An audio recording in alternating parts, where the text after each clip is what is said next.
just me. Jack, why do you insist on doing this dumb internet shit on TV? I look and see, it's not just me. This place is a fucking joke, man. You're a clown. I quit. So many of us have stood where we stand.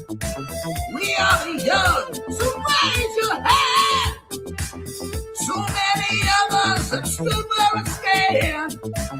We are the young, so raise your hand. They call us problem child. We spend our lives on trial. We walk an endless mile. We are the youth gone wild. We stand and we won't fall. We're one and one for all. The writing's on the wall. We are the youth gone wild. No. It doesn't make logical sense, but it makes. Well, yes, of course. But it makes wrestling booking sense. Of course, this makes no sense. Of course, okay, it makes no sense. However, in pro wrestling booking, which often makes no sense, you would do that. It's about making money. It's not about anything else. Wrestling's always been about making money first and foremost. That's it. Yes, I look and see, it's not just me. Last weekend was the greatest weekend in AEW history. This is the greatest week. I look and see, it's not just me. Security, my safety, my life was in danger at a wrestling show. So many of us have stood where we stand. We are the young, so raise your hand. So many of us have stood where we stand. We are the young, so raise your hand. They call us problem child. We spend our lives on trial. We walk an endless mile. We are the youth gone wild. We stand, we won't fall. We're one and one for all. The writing's on the wall. We are the youth gone wild. They call us problem child. We spend our lives on trial. We walk an endless mile. We are the youth gone wild. We stand, we won't fall. We're one and one for all. The writing's on the wall. We are the youth gone wild. Living wild. Yeah. If you're familiar with how we do things often here on these Wednesdays, it's a lot like one of my favorite movies, Time Cop. What? Fuck you. Fuck you. Yeah. No! Damn shot! Yeah.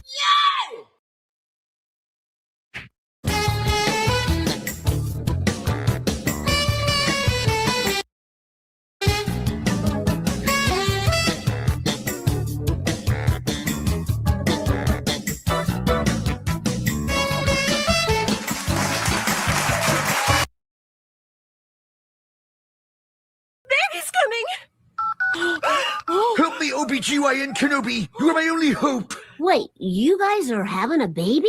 Not without a doctor. How about the only licensed midwife to win 16 WWE championships? John Cena? Wrestler, actor, rapper, prolific wish granter? I'm also coming out with a line of panini presses, the Sanini. What the hell is John Cena doing in Springfield? I gotta pause because there's a point where in the draft kickoff, the guy on the left just starts rifling through papers. He is bored with this conversation already.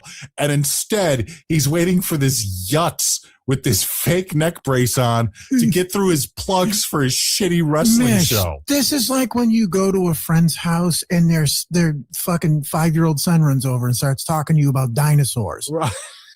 That's what this is. Bitch. We're about to get vile.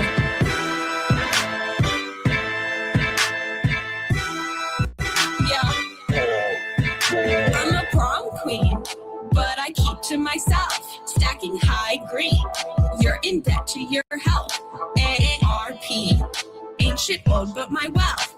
And my oppie's getting dumber every day. Ha! In the gym, but I never need a witness. Tonic and gin when I'm working on my fitness. On Becca, on God, I'll make you wish you had this hot bod. On Becca, on God, I'll make you wish you had this hot bod. On Becca, yeah, on wish you had this hot rod. On Becca, on God, I'll make you wish you had this hot rod. I be flexing like the dudes high on tread, all natural. Better give her tens. They say Blondie, how you getting those abs? Hey Bobby, let me call you a cab. Long legs, I'm a woman instead.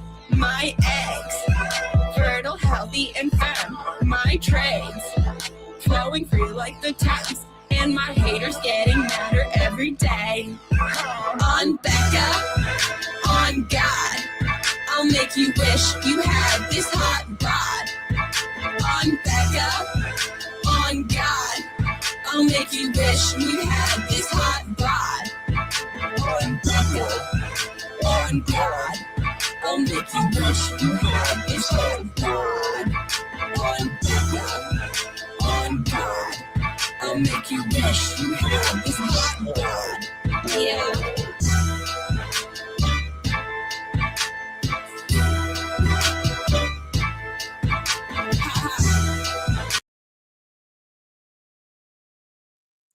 Ooh, what's up, everybody? Welcome to another, eclectic edition of PWT Live Show. Yeah, I am your host, the infallible Phil Marks. I am here. Yes, Phil Marks, I am here. We did it. We made it to another wacko Wednesday, ladies and gentlemen. We did it. How is everybody doing? I hope your weekends was good. If I didn't get to check in with you on Member Monday there, guys, memberships are 99 cents, or you can gift one and directly support the show and enjoy bonus shows that I do once a week that are really fun. We did a throwback Member Monday where we did botches and spots and throwbacks and whatnot. Yeah, and ladies and gentlemen, this episode here of PWT, I have to turn this down. I got Big Bang on too loud. PWT Live Show, episode 216. What?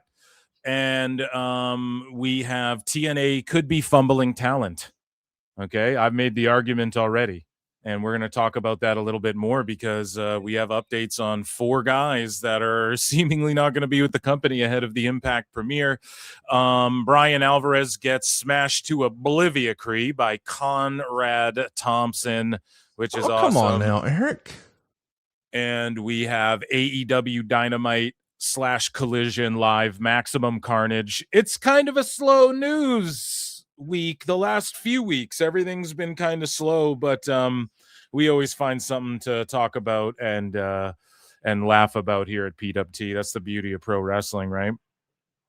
There's so much that came before us, and there's so much that is happening now, and so much that will happen later, and the sickos never relent. So don't worry, we have a jam-packed, very, very, very fun show, everybody. And of course, I am Phil Marks, and let's check in. Okay, Lincoln Hawk. So this is what I'm talking about. Gifted, massive support, gifted 5 subs, 5 members. PWT bonus shows. I do bonus shows every week. Thank you so much for gifting. The gift that keeps on giving are these memberships. Thank you so much, Lincoln Hawk. And speaking of Lincoln, dude, we got to link up, and we need to be linking up and talking some of these MCU trailers, teasers that have been dropping. You know what I'm saying? So shout out whoever got those. And I am happy as people file in. We already have over 100 watching across X and YouTube. Hit the like. Those are my plugs. NordVPN.com / Pro Wrestle Times. Special deal for you guys. 70%. I don't know, but it's 70% off of 2-year deals plans on NordVPN. Well worth it. Check it out if you want to protect yourself online. Okay, so let's get a round of applause to the PWT universe and Lincoln Hawk. Thank you so much for gifting, and everybody. John O'Maloney, what? Oh, hell yeah. Has been a member for 6 months, man. That fucking rules, dude. Thank you so much. Where's my I will rule you. There you go. Thank you so much. And yeah, to everybody here. So Dynamite will be on. It's on TBS.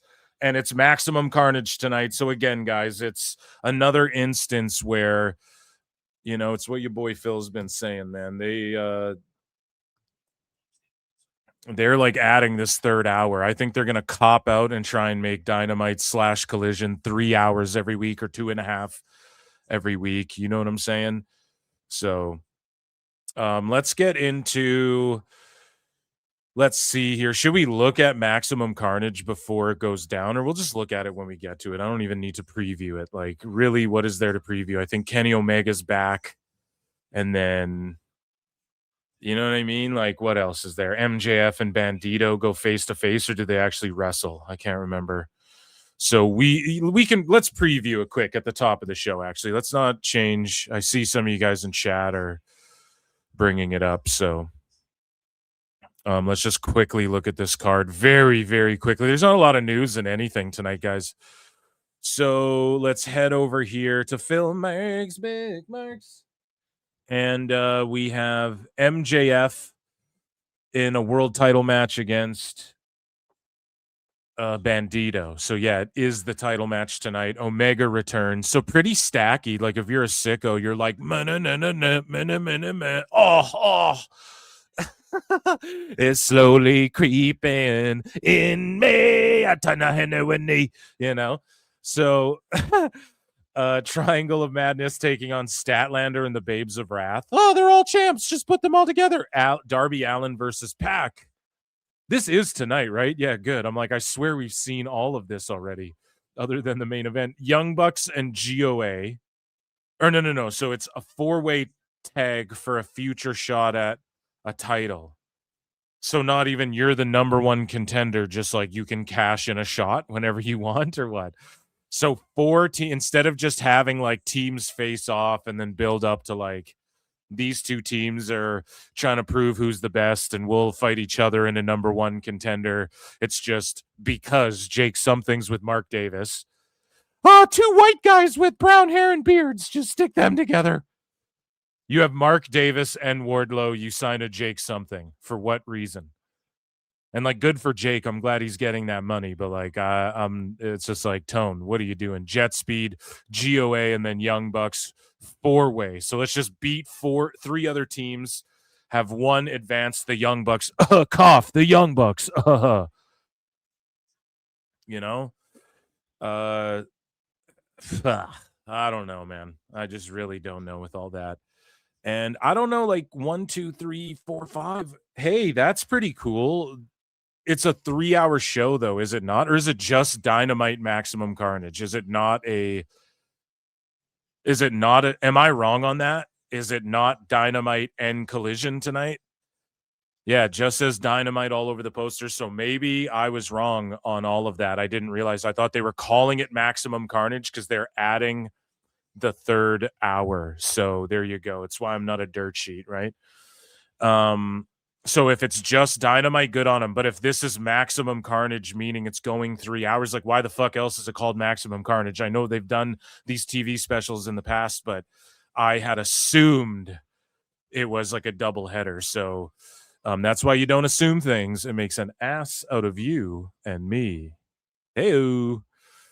So, yeah, I'm redacted there for just assuming that, but what else do you want me to assume with this company? And also, you can just tell my interest level's at an all-time low with this shit, because I'm just like, well, I don't really care. Like, I just, nothing in that AEW's been doing. Like, Joe as champ was chill, but it also wasn't like, he's like, you know, he's doing his best, but it's not like they're just knocking it out of the park with the stories and all that shit. So it's just hard to get into. MJF and Bandito doing his thing, just regressed back into me versus Lucha and I hate Mexico type thing or whatever. It's just essentially goes right back to what he was doing right before he left, which isn't always a bad thing. Like, you don't want, like, sometimes a character needs to re-debut, but you don't want them just being stagnant. Like, someone pointed out a brilliant tweet. We read it on the show, like, pointed out in a brilliant tweet. We pointed it out on the show like fucking weeks ago, a month ago at this point, but, and I forget who it was, but they responded to one of my posts and they were like, everyone's exactly where they were a year ago, and they laid out like 4, 5, 6 7 examples for all the kids out there. So yeah, that's Maximum Carnage preview. Let's get into miscellaneous news, guys. We have some things that I want to cover, and I want to get to, we'll do AEW news right after this. Or should we just jump into it? There's nothing, because AEW is about to be on. There's nothing too crazy. So everybody, we're doing things just a little out of order, which is all good. And this is AEW news brought to you by patreon.com/Pro Wrestle Times. Everybody, Ichi Nisanda in the chat, because it is time for AEW news. And of course, the best guy is Tony Khan. So, ladies and gentlemen, AEW has officially began broadcasting in South Korea on IB Sports. And IB Sports previously aired WWE shows from 2017 until the end of 2025. After WWE's Korean coverage moved to Netflix, IB Sports decided to broadcast AEW instead. Now, that's a cute little spin on things, but I don't know why Train Bamager, he's just kind of a sicko. It is what it is.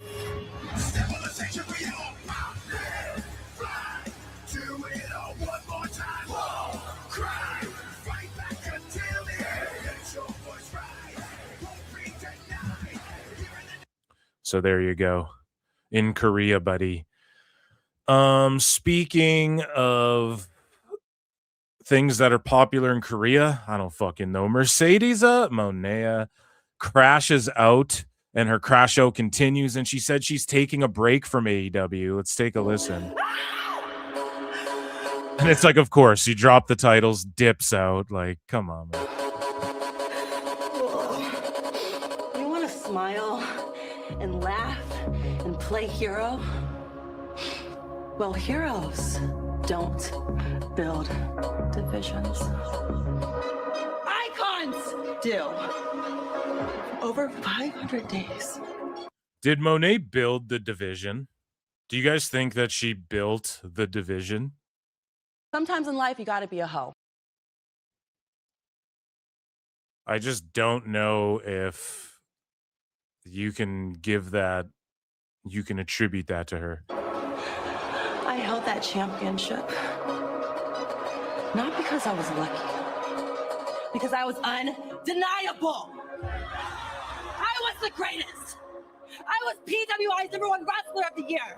Wrestler of the year.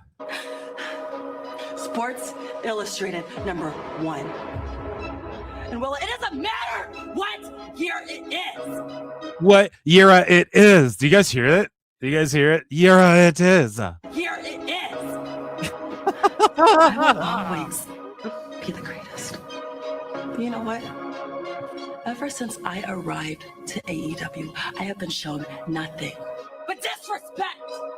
I am so sick and tired of the disrespect around here. Disrespect around here. To show you bitches a lesson, I am taking a break from AEW to show you why and how I elevated. And good luck without me. Because when I return, I am collecting more than just titles.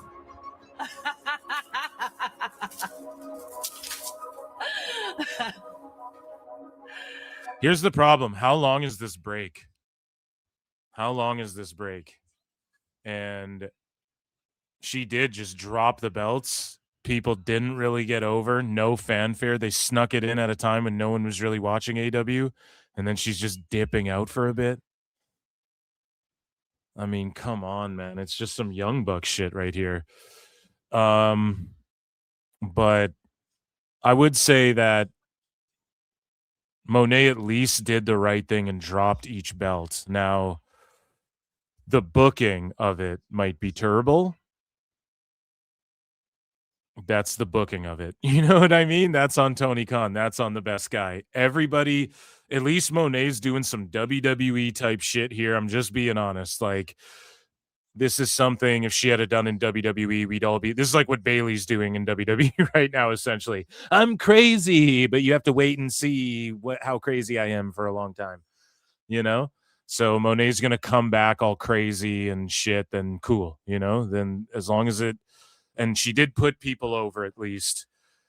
You know, everyone thought she would just like pawn it off onto other people to get those belts, but to get those belts like to other people or back to their rightful places. And is she gonna go, like, doesn't she still have like 10 belts though? So these are just the AEW ROH ones. These other feds are okay with her, unless she's been dropping them and just no one's talking about it in the IWC. So I give her points, but everyone just fucking dips out of AEW constantly and they can never get momentum going. And it's just unfortunate, man. It's just unfortunate that, like, we're going to see Kenny now and then he'll just be gone again. MJF will just be gone again, just like Joe's going to be gone again. And then Monet is gone. And then the Bucks were just gone. And then they came back and then they said, no, we're actually gone. And then they showed up in Japan and then they come back. And it's like, why is everybody like, oh, I have to leave this place? I feel like we're stuck in the mud as fans watching this shit. But I do like this. And I've been putting Monet over a little bit lately because she goes at Dave, and she did the right thing, just dropping the belts, and people won't give her the credit for that. And you can think she's cringe all you want. That's fine. I think she fucked up the women's blood and guts match. I really do. I think her and Marina Shafir, the match was awesome until they showed up. But overall, I would say a positive going into 26 that she dropped the belts to other people. I know that the booking wasn't great and it didn't really, but how much of that is Tony Khan's fault? All she can do is show up when she's told to wrestle and drop the fucking belts. Unless she was like, I want to do it on New Year's when no one's watching to see me lose. Unless that was her idea, which I'm willing to bet it wasn't, then what can you say? Moving along here. Shout out Monea, I guess, right? Moving along here. Speaking of the Bucks, they were on Being the Elite because that show's back. And Nick Jackson, again, they go, we're not sure how long we can keep this up, and one last big baby face running us. You know, they're like pulling an Usos. But they're like, we're ready to retire and dip out of wrestling. Like, how many times are they going to do this? Here's to 2026. I don't know how much longer I can keep up this crazy effing pace. Hey, one last big baby face running us, right? Here's to 2026. I don't know how much longer I can keep. I bet they'll do like a mini program against each other and before they both retire. Like, they'll double retirement match against each other at like All In. That's my prediction. PWT's predictions. About this crazy effing pace. Hey, one last big baby face running us, right?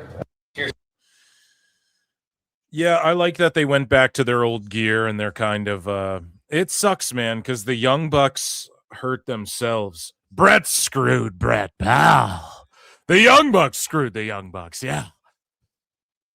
They screwed themselves, you know? They had everyone behind them.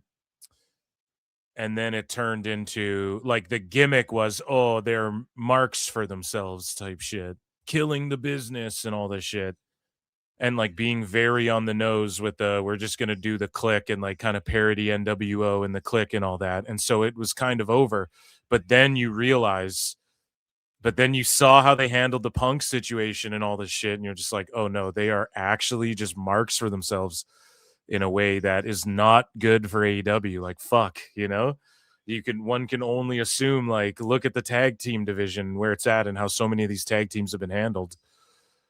What the fuck happened, you know? And they were in charge of that, no, at the beginning. So you just look at it and it's like, damn, they really fucked the perception of themselves up by just not being able to listen to what they perceived as outsiders, you know? The outs and not the people they were mimicking, brah. Well, you know something, dude. Me and the NWOites and the outsiders, Jack. Brada. So moving along here, and speaking of people dipping the fuck out, we have people coming and going here in AEW, but one person who dipped out of Twitter is Dax FTR. He dipped out. Sure thing, bro. And sure thing. I'm sure it's because it's such a toxic place or whatever. And it's so toxic, man. It's just a toxic place. I can't read this stuff. It's not actually facts. It's just people being assholes. How dare you make fun of me, even though I'll print a t-shirt with a guy on it that I don't like and wear it around public places and to bully them and talk shit about them. How dare you make fun of me? I'm trying to make money to feed my family. Right? So Dax FTR dipped the fuck out of Twitter. And yeah, I don't know, man. If you can't, we have another story of that later. And it's like, if it fucks with your mental, then yeah, just log off. Like, handle your social how you want to handle your social. You know, that's what it is. It's like, it's just strangers on the internet. So I'm not like shitting on him. If he's really going through it, then yeah, just log off for a bit and stuff. Yeah. So moving along here, speaking of people coming and going, should I stay or should I go now? A Bully Ray blasts AEW over Britt Baker's absence. And a lot of people have been bringing up this Britt Baker stuff because she has friends in the industry, obviously, right? So she's friends with people. And there's people saying, hey, where the fuck is Britt Baker? And so Bully Ray brings it up. And I think Britt Baker, the reason we're hearing more and more stories about this is because she wants to get on TV as well. And I think she's a little dumbfounded at her maybe not being on TV, but when she's just sitting at home, and I'm sure she's ready to go and whatnot. And she sort of talked a bit of shit about some of Tony's Golden Boys. And that's because she was one of Tony's toys, right? Like, she was the shiny new object for a long time. And then he just cast her aside and forgot about her once she didn't get along with people that Tony values more, like MJF, for instance, who You fucking mark!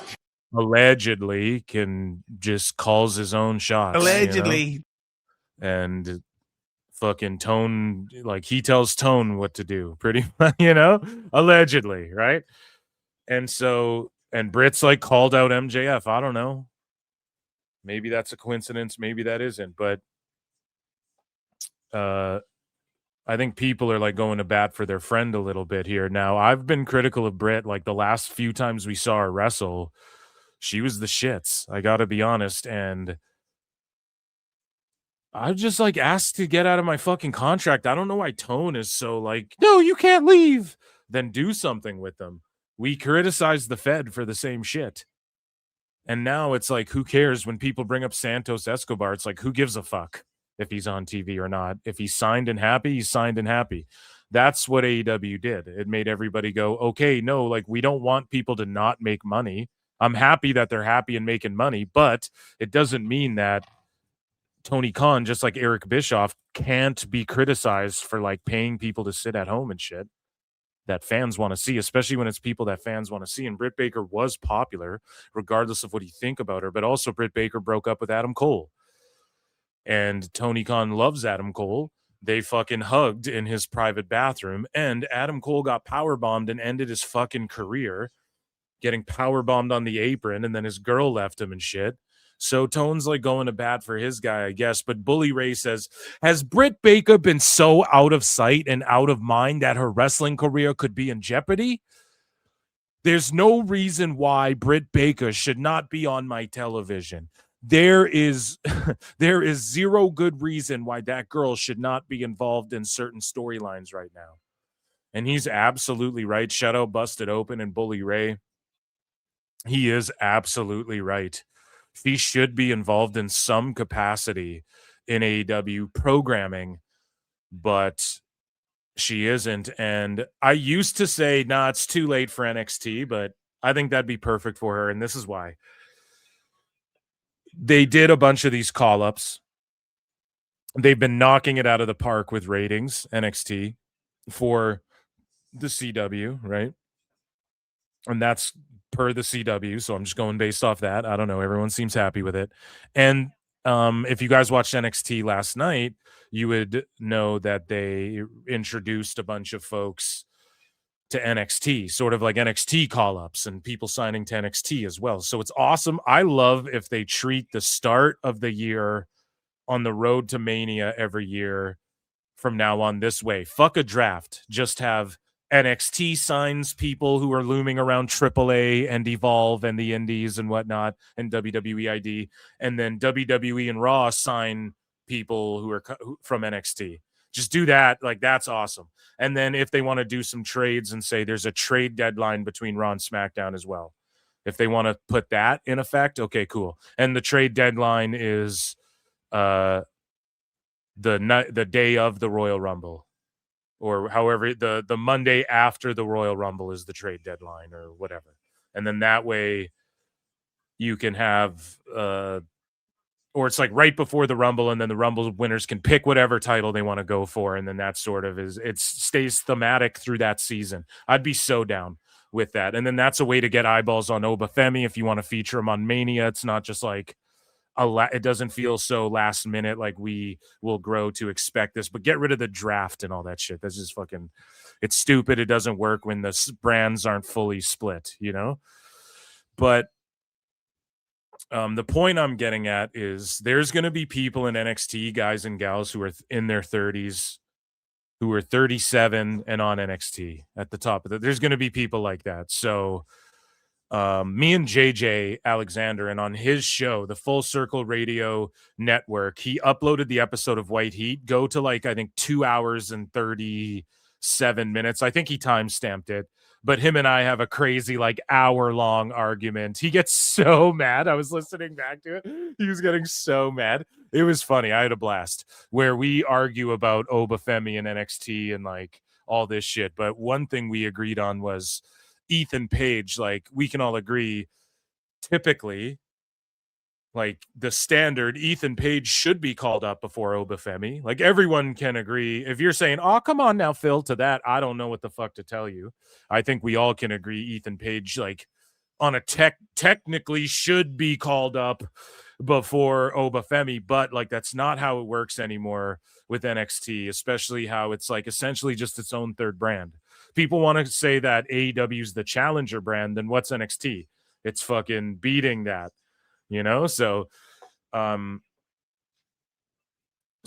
with NXT, I think Britt Baker could go there and get reps in because, hey, people are sort of age, and it just doesn't really matter. Like, look at Tony D's now in the, you know, and he's ready. He could have been called up a year ago. You know what I'm saying? So I think that Britt Baker, like in the last year, my opinions changed on, I was saying like Britt Baker fucked herself. She's not good enough to be on Raw or SmackDown, and she's not like a Jade Cargill. So you can't just give her an exception for being green. And then NXT, she's sort of like just past that, you know, it just doesn't make sense. She's too quote unquote big of a name. Maybe a year or two ago, I would have said that, but your boy Phil flip-flopped on that one now. Pulled a Meltzer. No. Just my thought on that has changed now just as the landscape of NXT's changed. You know what I'm saying? You need guys like that too. You need guys like who are a bit older, like Joe Hendry and Ethan Page, to work with guys like Keanu Carver and these guys who are coming in who are really young, the Obafemis. Like, you need those guys there too. They can't all just be working with the same age range. And so now that NXT is like its own thing that's doing really well, you know, I think Britt could go and be a part of NXT to some degree, you know, and just shake it up in the main event scene and help get some other girls over and stuff. So moving along here, that's my take on Britt Baker. But again, like, she needs the reps. Like, the last time, like, oh man, it was so bad. And I'm not trying to like dogpile on her. It's just like the last time she was on Dynamite and shit, it was so bad. And then footage of her from that house show leaked or whatever, and it was so bad. And she just didn't improve because you can't improve in AEW. Meanwhile, this whole time she's been benched. Imagine if she just was working out a few times a week at the PC and was benched this whole time, then showed up on TV again. She would be unreal. And if I was her, I would just call up Natty Neidhart and TJ Wilson, start putting reps in there, and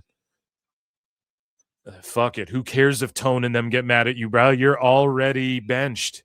You're already benched. So just fucking who cares? You know, if you piss anyone off, doesn't matter. They're not going to use you anyways. So, and it's like, when did she sign and lock in for so long too? I don't know why people are signing and locking in with Tone for so long. He gives you so much money up front.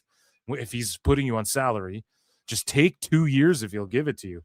You can convince Tone he's not like a, nope, take it or leave it. He's not going to bully you like that. You just fucking say, I want 2 years or 1 year or whatever the fuck, man. 3 years, you know? Locking people in for what, like 5, 7, 8 years and shit? Like, get out of, you don't have plans for that long. You know, you don't have plans for that long, Tony. You shouldn't be doing that.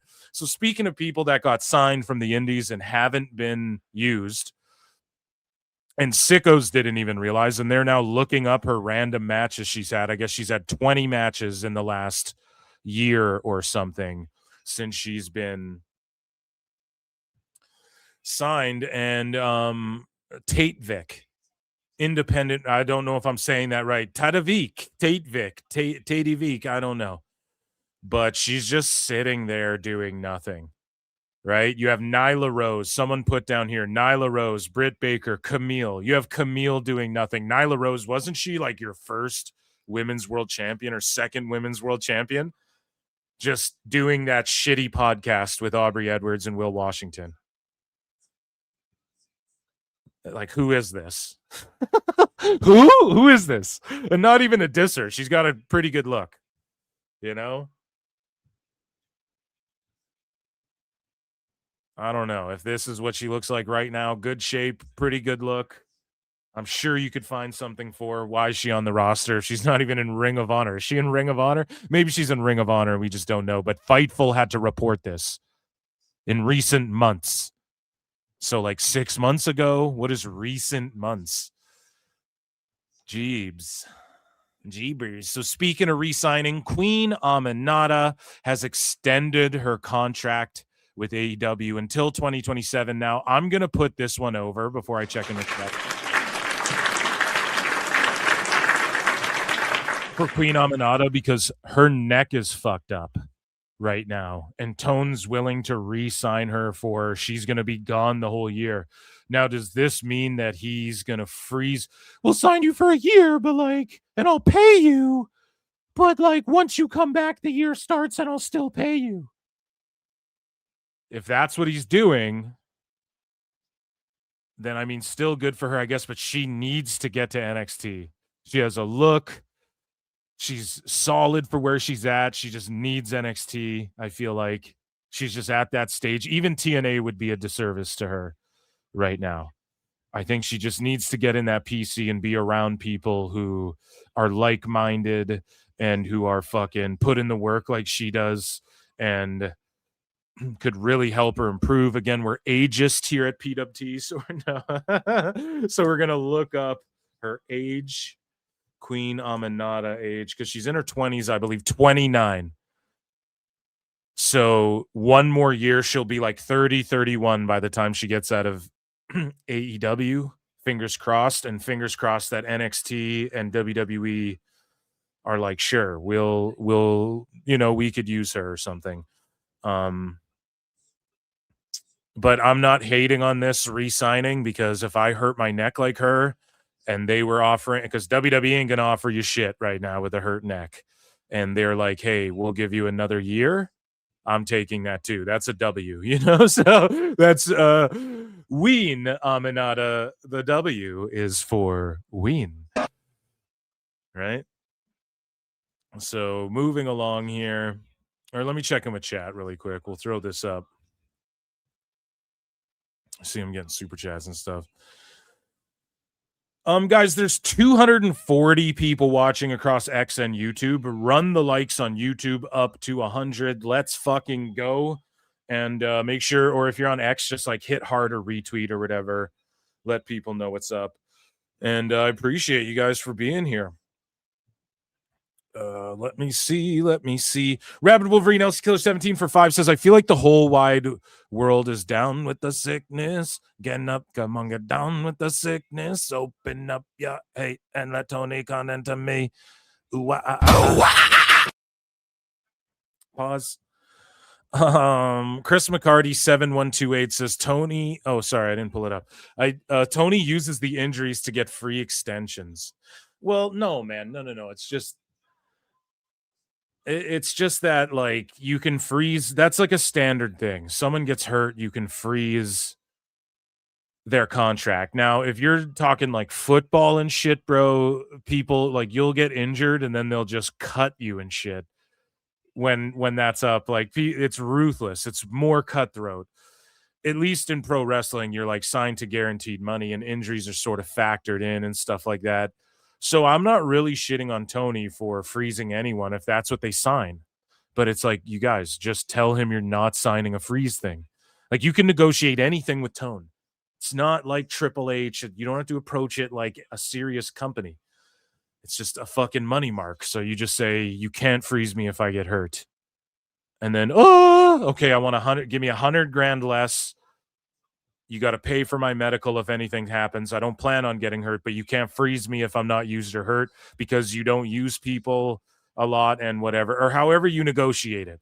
And I know $100,000's a lot of cheese, but I'm just saying, like, for some of these guys, if he's going to give you $400K and you want to bank on yourself and if you don't want to be frozen like that, you have negotiating power with Tone. It's not like it's written in the stone like it is in WWE, or you're not dealing with Vince McMahon. You're dealing with the best guy. So, and clearly we can tell that's how, after 6 years, that's how shit's operated.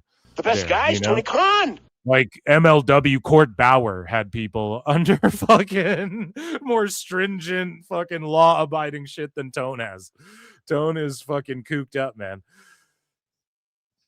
It's been a mess since day one. You just hear different stories for different people about who gets what covered, and Monet's the highest paid whatever, and she hasn't fucking drawn them anything, no offense, and all that. It's just, they just tout how much money he has, but then he's cutting corners on production and hiring fucking high school kids and can't get rings in Australia.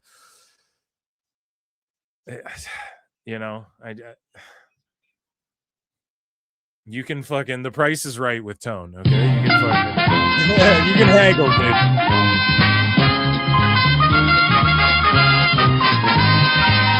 It's like Mexico, dude. Everything's up for negotiation. You can haggle whatever you want with Tone. Okay? So, speaking of Tone and the attendances and whatnot, just a couple little thises and that. So, Dynamite next week in Florida, home turf, 2,581 tickets sold. So, they're doing like what TNA's doing for their debut show. No. TNA a little less than that, but yeah, they're set up for 3,300. And I guess good for them. I don't know. 2,000 AEW TNA, they're going at it. Bryan Alvarez though break it down, the crisscross spot that went wrong on Collision. And again, this is what Dave will omit. He will give this match 4 stars and then omit that this sort of shit happens. And we covered it on the last DMW. Flutes in the chat. Dave Meltzer completely omitted the fact that Okada was seen by the referee Paul Turner blatantly stabbing Takeshita in the head in Minecraft right in front with a screwdriver on the pay-per-view or whatever. And then he completely omitted that from his dirt sheet and then gave the match 4 3/4 stars or whatever the fuck that. It's just funny that Bry has to bring this shit up when Dave's not. I don't think Dave is here. I think he's talking to Tom Lawler. Pac and Wheeler are clearly going to do a crisscross. Wheeler is going to do a flip dive over the crisscross will make you jump top. Mac Dad will make you. So they do this first crisscross, and Dante on the outside, he's nowhere near where he's supposed to be. So they do the first crisscross, and he's not in position. They do a second crisscross. He's still not in position. They do a third crisscross. You can see Wheeler's, he's running, he's looking. Where the fuck is this guy? And finally, Wheeler's like, fuck it. And he runs and he does a flip dive over the top onto no one. He lands on his feet and you can see him. He's got fury in his eyes. He goes to grab, like, where the fuck were you? Look at Marina Shafir on the outside, far side of the ring. She's fucking howling. Now, this shit is funny, but like if you had house shows and made these guys train and work, this shit wouldn't happen. If you didn't just whip out Top Flight whenever you had nothing for anyone else, then this shit wouldn't happen. And they would be trained better. And again, this is just like a funny thing. But like tape these shows so you can edit this garbage out. Oh, wait, Tony Khan leaves the garbage in on Collision when he tapes them and people dive off the top and get hurt and shit. And it's like, why is Yuta and Pac even doing this dumb crisscross shit? Why are they even doing it? And like nobody, this is just indie. This is why people call it indie shit, because they just called that spot before the show and there was no preparation. Not that you have to plan every single thing out. But there's no like, yeah, we did this spot on 3 house shows prior. We know what we're doing. We got our timing down. Whatever. And so Dave will like omit that happened in his Observer, then tell people to read and shit. And then Bry's got to sit there and yell at Tom Lawler about it. Because he can't upset Daddy Dave. You know what I'm saying? This fucking spot. This was the funniest thing I've seen in wrestling in forever. Pac and it is pretty funny how he just flips over to nothing and then he's all angry. And then it's like, what are you going to do, Wheeler? Dante Martin would take you, dude. So we talked a little bit about Tony Khan, the best guy. And so Tony Khan did an interview on the Battleground Dire podcast. And Tony Khan says absolutely no wrestler in AEW has creative control. And he says, there is no creative control. Only I have it. Okay, so AEW isn't what everybody promised. And all of this shitty shit that happens on your show is your bad. The best guy, Tony Khan, right? So he's just copping to it right there. So all of this shit that's bad is your bad. The best guy is Tony Khan. Feels all disjointed and discombobulated because of you. And the whole thing is like, wrestlers can be themselves and do what they want. Remember, that was like a selling point of AEW. And now you're saying that that's not even the case to some degree. And you're trying to take credit for fucking everything, meaning you're the end all be all. Huh, Tone? So there you go, sickos. Start blaming Tony. I've been right this whole time, and apologize to me. There's a lot of freedom to work with staff and coaches. The wrestlers together come up with ideas. I'm one of the most collaborative people on the planet, and that's how I've been able to succeed in multiple sports. Oh my fucking God, dude. Are you sure about that? So didn't the Jags just get sent packing? Like, what are you talking about, man? The Jags are a laughingstock. Fulham's a laughingstock, and AEW's a laughingstock. You've done nothing in any of those things. You're like, your creative idea was send Orange Cassidy. Did Jags wear the play? Did they make the playoffs or what? I haven't been watching any foosball. Foosball's for the devil, guys. Just kidding. No, the Jags actually done all right. Good for them this year. Good. I'm actually glad to hear that for them. So Fulham is doing better than my team in the EPL. There you go. So Fulham's ruling too. Jags made playoffs and lost. They got bounced. Lost to Josh Allen and the Bills. 13-4. Lost the Bills at home in the playoffs. Damn, dude. So they got ruled. Yeah, but that's still good if you make the playoffs in the NFL. Like, that's fucking. It ain't easy, and it's single elimination, so it ain't no fucking best of 7 bullshit, right? So you got to respect that, and good for them, right? Because they were kind of being laughed to oblivion like the year before, so that's good on them. But how much of that is tone, right? So the point I'm getting at is, what does that have to do with Tone McCon? Like, who the fuck what did he do? Is he on the field coaching? I'll send a fucking Swerve out there to wear a jersey. You know, what did Tone do to contribute to that? Just, you know, give 7th round undrafted guys fucking phone calls. So I just don't know if he can. He's been like he's been lacking tons of humility, and then talking about how the SI Awards, it's all about like practicing humility and just being humble. That's what Tone's saying. Meanwhile, he's just been swagging and sucking his own dick lately and stuff, and it's a joke. He doesn't do shit for the Jags, and he doesn't do shit for Fulham. Let's be perfectly fucking honest. He's a statistician. Yeah, fucking AI can crunch the numbers, bro. There's AI will replace that. So who gives? But anyways, but yeah, Tone is like, no one has creative control. And then he's like, I'm very collaborative. Yeah, but you suck at it then. You know, maybe you need to get out of the way. And the best art is collaborative always. Or maybe not always, but for the most part, and especially pro wrestling, it needs to be. But Tone, if you're the end all be all, then that the finished product is what is really lacking, objectively speaking, right? If you're a sicko, maybe you're just like, oh my God, I fucking love Maximum Carnage, man. I don't know. But here's Jeff Lane, who posted this, who's coming on PWT soon, by the way, guys. We've been both trying to do it. We're just both like, hey, I don't know. We're just loosey-goosey cats. But Jeff Lane is coming on PWT, okay? And soon, hopefully like this week. Maybe this weekend I'll get him on. But he posts this. This looks like an SNL skit, but it's real. Bro, shout out Vince Russo, Barreau, and Jeff Lane on pay. And the Vince Russo's the brand. Bro, let me tell you about castrating the marks, Barreau. This Tony Khan, let me tell you. So here is Tony Khan, and they write, this should be an SNL sketch, but it isn't. How banged up he was. What do you mean by they didn't understand what he was doing? I think that people, I think that he's blaming fans. Is this where he blames the fans?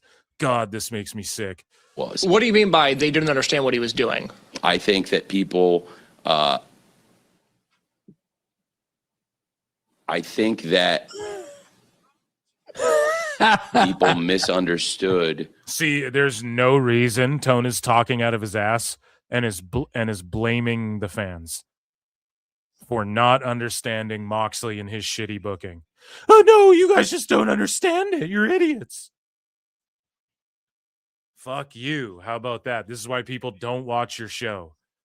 Oh, they didn't understand. Freddie Prinze Jr. says this shit too. I listen to Wrestling with Freddie, and he's like, Mox, you know, he did so much for after he lost the belt. He put over guys by tapping out to them and shit. It's like, who cares? Who did that help?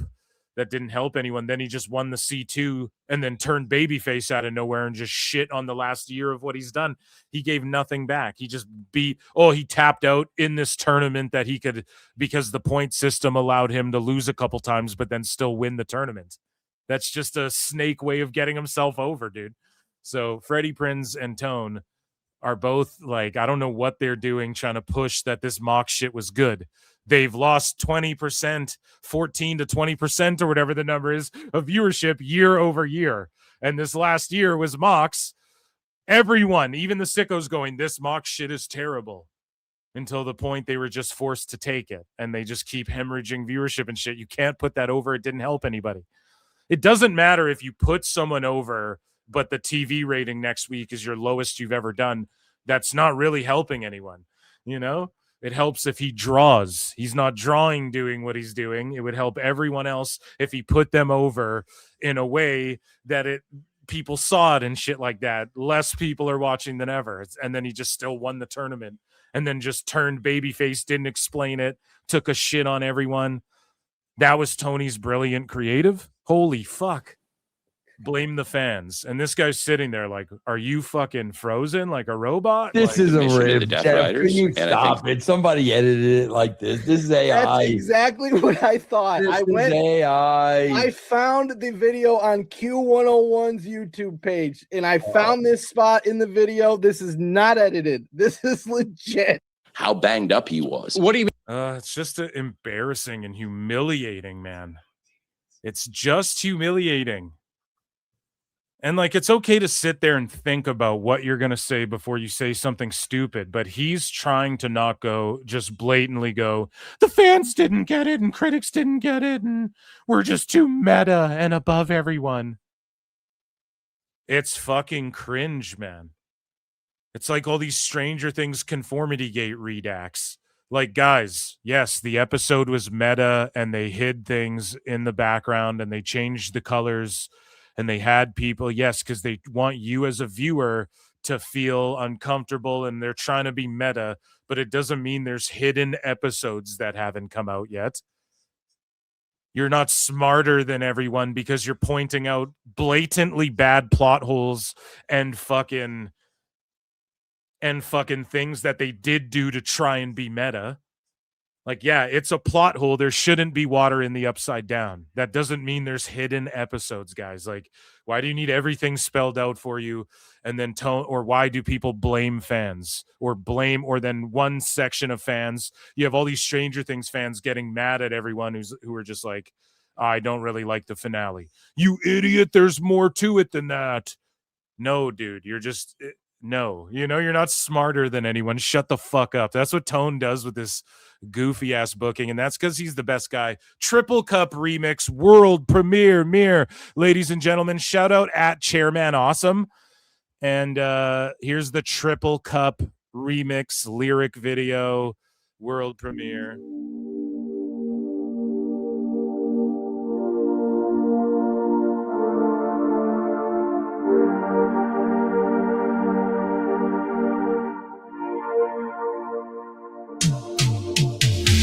Every booking is golden, you see. Perfect cause crafted for you and me. You're the best guys, Tony Khan is true. Triple cup, best damn booker in the land. 3 red cups stacked up, always in command. Triple cup, living legend of the fight. Just a call away from making it right. Never see a back card, no way. Got the whole roster locked in for the day. A Crimson Tower, modern art. Triple cup. Triple cup. Every booking is golden, you see. Perfect cards crafted for you and me. You're the best guys, Tony Khan is true. Triple cup. Best damn booker in the land. 3 red cups stacked up, always in command. Triple cup. Living legend of the fight. Just a call away from making it right. Never see a back card, no way. Got the whole roster locked in for the day. A Crimson Tower, modern art. Triple cup. Triple cup. And that, ladies and germs. You're all girls to me, damn it. No, that, ladies and gentlemen, was AEW news today. Let's go. The best guys, Tony Khan. That shit rules, dude. I love it. Amazing. That's what AI is literally meant for, is stuff like that, okay? So let's move along. We have some more news to get to. What's chat saying? Are you guys enjoy that? Lincoln Hawk's been a member for 18 goddamn months and says nobody likes gatekeepers for any fandom, and saying you're wrong is hard for most people. Like, what you like and don't be a see you next Tuesday. Yeah, exactly, dude. It's like, listen, I was a little disappointed in the Stranger Things finale. There are some plot holes in the show. But to just the way people are like, it's like people want to cancel the Duffers because they didn't do a YouTube video going, here's what this meant. Here's what this meant. Here's what this meant. You know, it's like, what do you guys want? Like, yeah, it was supposed to be meta. Was it Breaking Bad's finale? No, not at all. Not even close. So I don't know, man.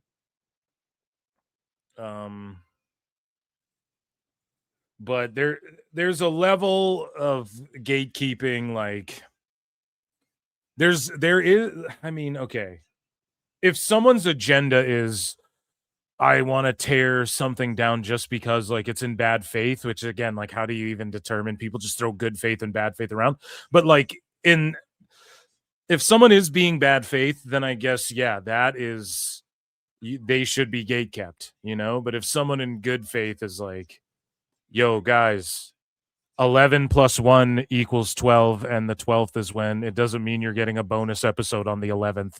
You know, the documentary came out on the 12th. Just get your numerology right, and then people spurg out on you and tell you fucking, it's crazy. And that's what these hashtag conformity gators were doing with Stranger Things.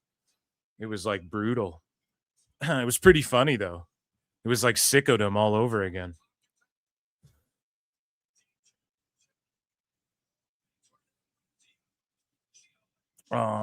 Or like the MCU, man. I think they're dropping heaters. I think they're dropping heaters with these little teasers.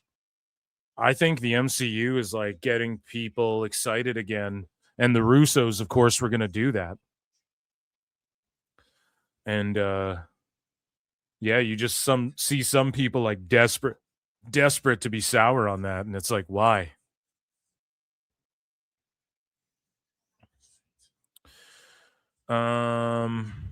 The Cowboy. How do you square with the fact these dolts were filming the final episode before they even wrote the script? Hey, welcome to Hollywood, buddy. Welcome to, that's how TV shows and movies are made all the time. All the time. So that's like not a new thing. That's what's crazy to me. Like people before me, they're like, they didn't know fucking... People were saying like, oh, Robin has to explain that she's gay to the Duffer Brothers. The fact this happened, it's like, no, that was a guest director like on the set that day. Watch the documentary. You know, there were plot holes though. Let's be honest. There was plot holes with the water and the upside down and shit. Enough about Stranger Things. What else is chat saying? If Star Wars and Marvel had real gatekeepers, Disney wouldn't have ruined the I agree. No, see, I agree right there. They had hacktivists cosplaying as fans who had political agendas. That was bad faith. 100%. 100% that ruined shit. So I'm with you on that one, you know? But if it's just like people trying to tell, like, dude, it happened with Doctor Who. Doctor Who, everyone thought there was a secret episode of Doctor Who back in the day as well. And like everyone melted down and was arguing on message boards and shit about it.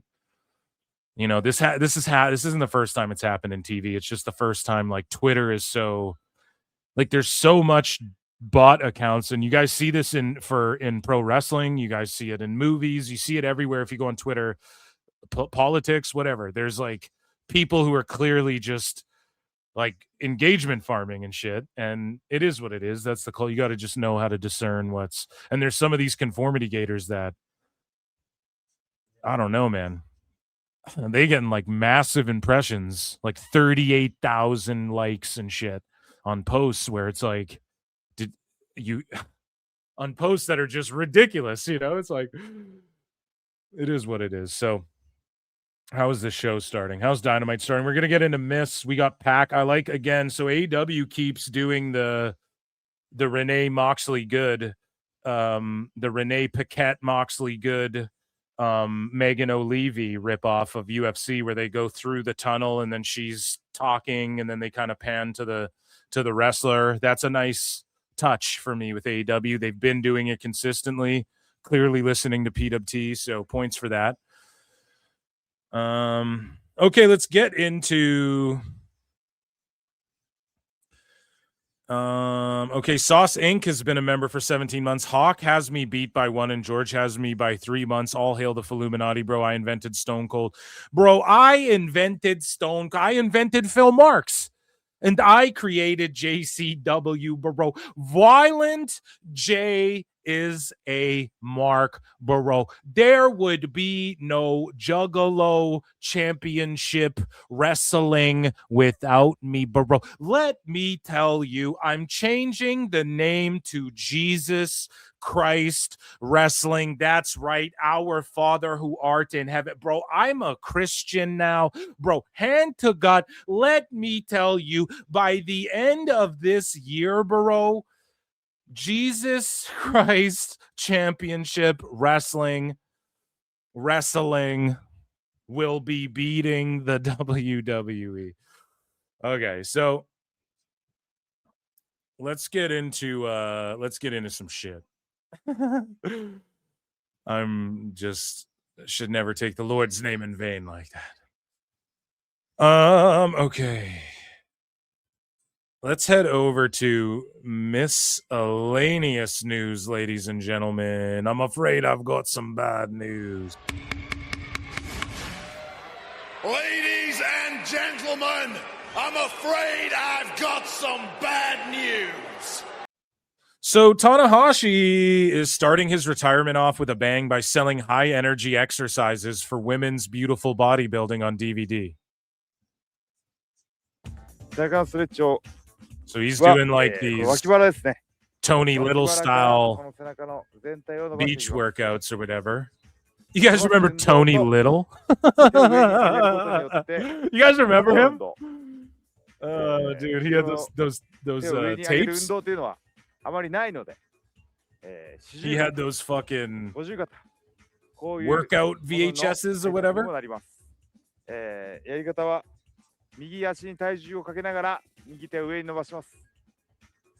That shit's funny.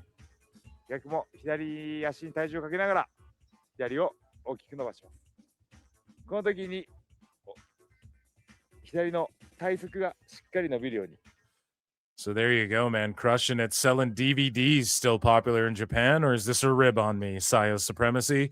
Shout out Saya Supremacy for that. Speaking of Nuge, Tokyo Sports posts that or Wrestle Purist posts via Tokyo Sports. Huge congratulations to Shingo Takagi and Natsupoi, who are now married. Congratulations to the married couple. What else do we got? So in other indie/global pro wrestling news, Ivelisse Velez attacks WWE ID Women's Champion Laney Luck at the HOC ID showcase. So many fucking what's the term? I can't think of it, god damn it. So many like letter combinations. It's not an anagram. That's not what I'm thinking of. An absolute battle. Erica Demia, the challenger, pushed Laney Luck to the limit here tonight, but showing why she is the WWE ID Women's Champion. Well done by Laney Luck. It's been an awesome first half here so far, Simon, of this ID showcase. Thanks again to House of Champions for hosting us here. And, wait, what the hell? That's Ivelisse! That's Ivelisse! Ivelisse! In 24 hours is going to challenge for the WWE ID Women's Championship at Shine 85. So good for Ivelisse getting in the mix there and helping get some younger talent over and stuff like that. It's a good position for her. Speaking of the younger talent in WWE ID and tryouts, so Starboy Charlie was invited for a WWE tryout. This kid's awesome, and I really hope they sign him up. A lot of people, he's like Matt Riddle 2.0, but just kind of cooler, and is like the opposite. Not He's not like a mark for himself, like Matt Riddle kind of seems to be. Nor Phoenix Diana will be having a WWE tryout, and she wrestled Mercedes Monea, and she was in the crowd sitting front row at NXT last night as well. So it seems like they are very interested in her. She's the lady who cut a better promo than Mercedes leading up to their ACW title match or whatever it was, AIW. It probably wasn't either of those, but whatever. WWE invited LSU star gymnast KJ Johnson for an official tryout in Orlando, right? So again, NIL doing their thing. WWE just developing so much talent. It's so good to see. And I'm going to butcher this, but Budo Sento and Combat Global fighter Regina Terran has been invited for a WWE tryout. She's 7-0. with 6 finishes. She's a Mexican phenom, 21 years old. And again, you have a shooter. If she's into pro wrestling, Lola Vice was a great scoop up. I'm unfamiliar with this gal here, so good for her. We also have Jimmy House, pro wrestler and coach Jimmy. He's a pro wrestler and a strength conditioning coach or whatever. Thank you for this incredible opportunity. WWE, tomorrow I get to live out my dream for 5 days in Orlando at the PC. To all of you who have been so kind to support me relentlessly, etc. Here he is. He's a super jacked bodybuilder, low body fat guy, and he gets to go try out for WWE. And maybe he's got something there. Maybe he doesn't. Tyler Jordan says 2026 will be the best year of not just my career, but my life. Honored and blessed to receive this opportunity. WWE recruit. And here's him just in a dingy basement. He's like Mr. T. He's like Clubber Lang, dude. Right? He's just working out in the fucking basement. While Rocky's fucking in there in his mansion and all this shit, working out with all the photographers. You got Clubber Lang just grinding away in the basement, getting ready for his shit. And then who else do we have? That's it for that. In other indie news, we have some appearances and whatnot. And so just announced Glasgow's own Mark Coffey will arrive in MLW. He enters Battle Riot. So at this year's Battle Riot, Mark Coffey will be there. Battle Riot rules. Joey Janela posted this. A lot of people are asking with WrestleMania in Saudi Arabia, where's Joey Janela going in 2027? Well, I'll tell you, I'm going on vacation to the Mexican Riviera. Expedia Cruises, CCW, and Norwegian Cruise Lines present Joey Janela's Boat Bash. So now he's doing the indie Boat Bash because Jericho 100% is going to be doing... He'll do his boat, but like Fanatics will team with him and shit. And if not that, like it'll feature the AAA, NXT, TNA and shit. So Joey jumping on a great opportunity. I'm not even going to hate on this, really. It's actually a smart move on his behalf. With the live pro wrestling and destination spots, Puerto Vallarta, Cabo San Lucas, and Mazatlan. These shows will have the best lucha libre in the world presented by Gringo Loco OG and classic Joey Janela. Big time meet and greets on the boat, lobster dinners, gambling, and debauchery for 7 days. Whirly bird tickets available. So there you go, dude. Joey Janela's Boat Bash. Oh, my God. Oh, crazy. It's kind of funny, right? Chris Jericho gonna sue somebody, as Chris Rock would say.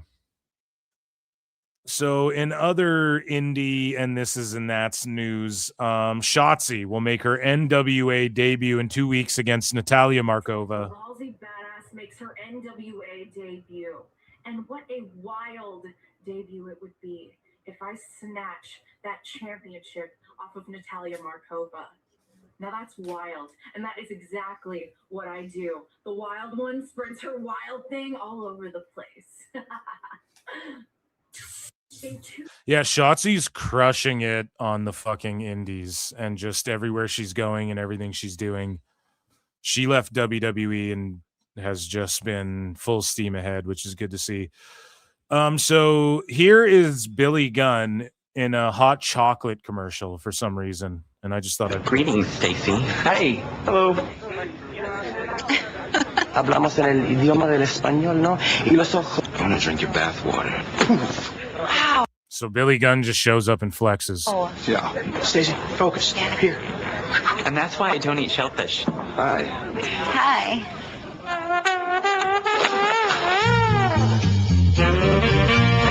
So yeah, it's like the speed dating bit from 40-Year-Old Virgin where Kimberly Page's titty falls out of her shirt while she's speed dating.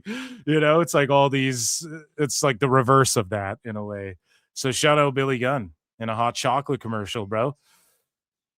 So the UFC, Dana White had this announcement, and it directly pertains to TKO and WWE and NXT in a way, but I put it in Miss News because it more affects UFC.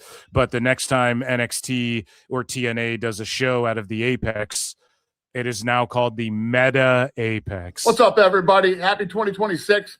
So as we go into the new year, the home of the Contender Series, the home of some fight nights, the home of Zuffa Boxing, UFC BJJ will now be called the Meta Apex. We've done a 5-year deal with Meta.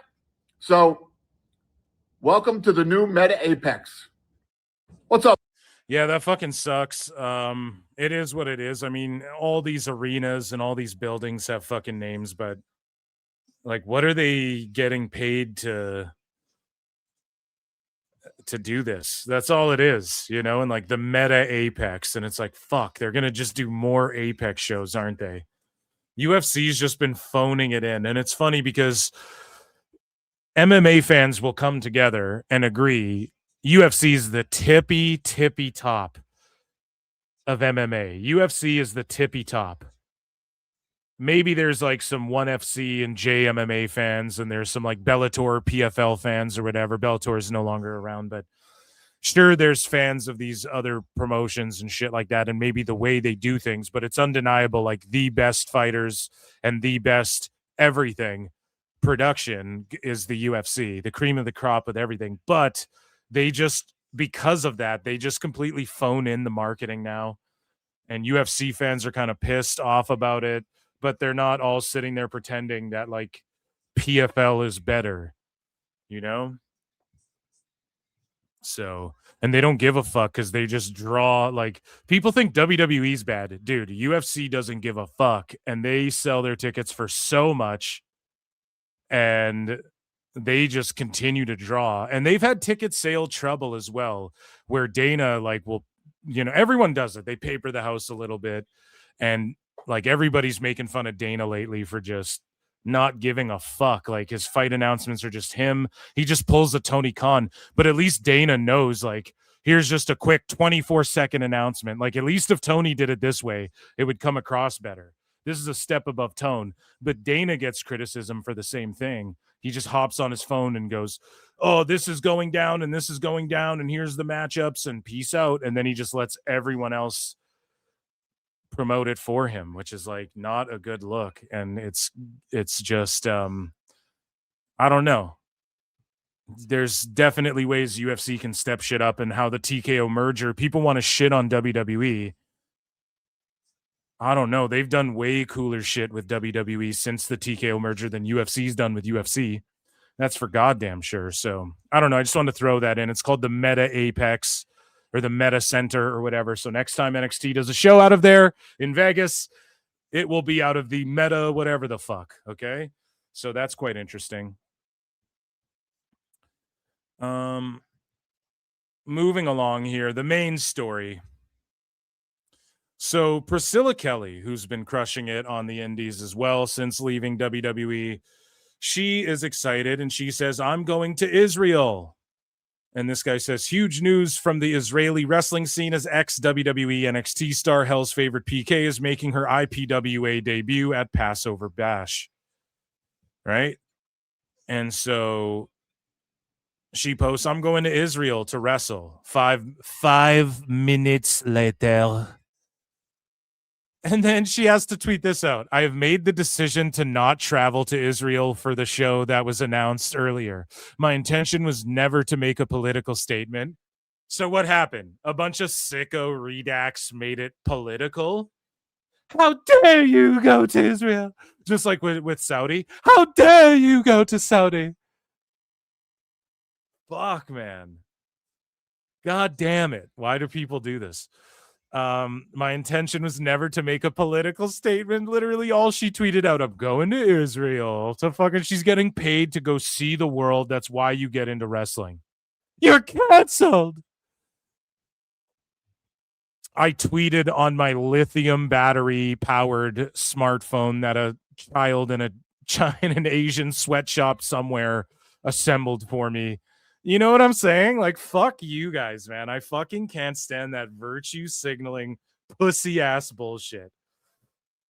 Fuck you, you know? Anyways, so Priscilla Kelly goes, my intention was never to make a political statement, but to entertain those who are not tied to horrific humanitarian crisis.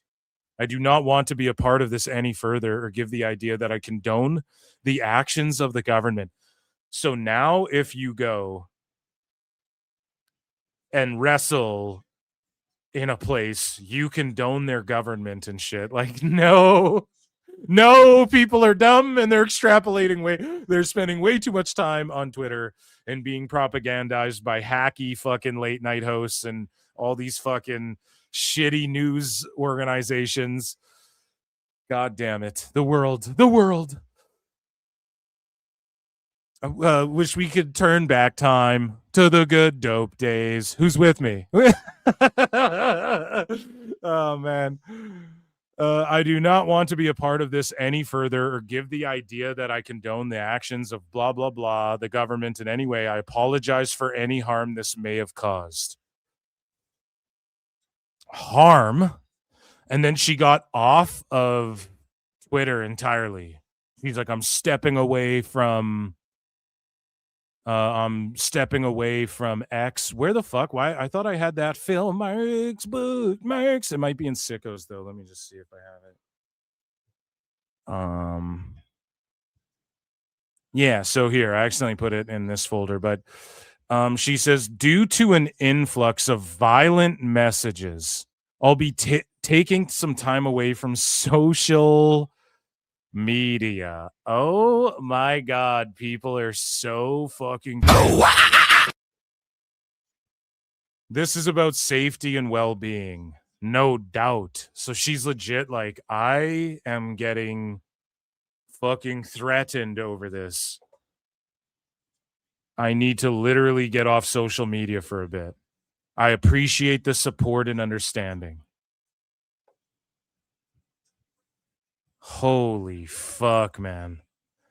And then the first thing, who is this account? Yeah, the first comment under this is someone going, Israel supporting bitch can piss off. I don't know, I think she was just wrestling at an indie. I don't think she really thought about it that much, dude. That's like crazy, man. It's crazy that always fucking happens.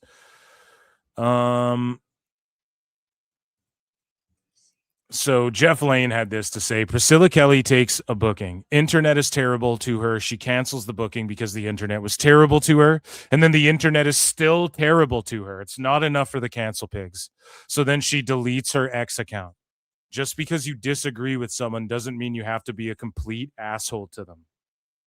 And it's so true. It's just like everyone needs to fuck off entirely with this stuff, right? Now, if she spent time preaching, fuck this, or like if she was like, I'm against what their government's doing, and then goes there and whatever, and then you want to criticize that for sure, but she just took a wrestling booking. Again, we've covered this. This is like the Saudi Arabia Comedy Festival, the Riyadh Comedy Festival. Some comedians went there and took the money and just said, I took the money. I don't care. I don't know about all this other shit. Other comedians like Bill Burr have literally lost half their audience. His podcast has gone down 50% because every show he's just coping and being like, it was a humanitarian effort, dude. I went down there. If you could see, and because he complains about, dude, all these billionaires, dude. And he made fun of celebrities who went and took money from people who had involvement in whatever. He criticized Beyonce and all this shit. So people are like, you're a hypocrite. That's why people clown CM Punk for his shit, right?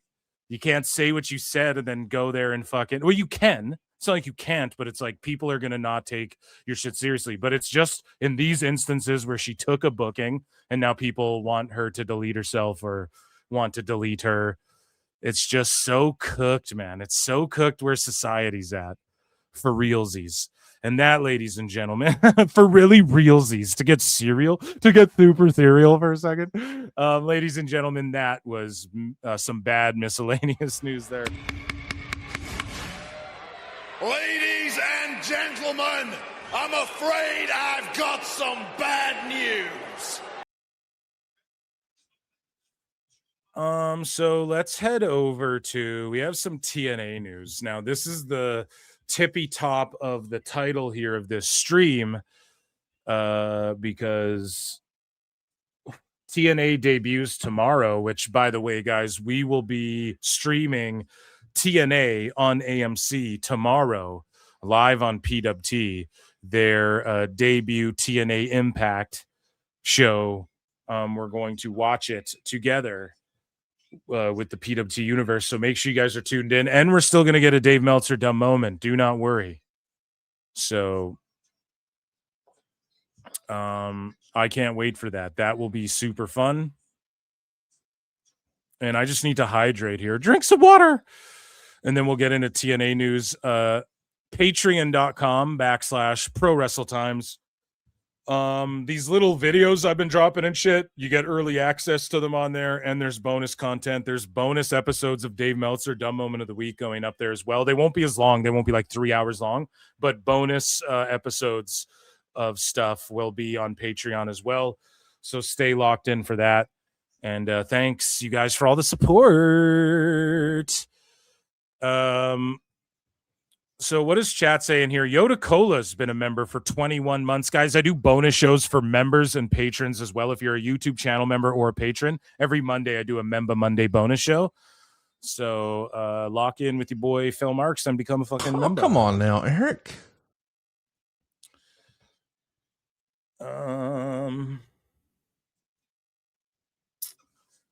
Damn, just take mushrooms and go to Thailand. I'm not a fan of the Middle East just for reasons, okay?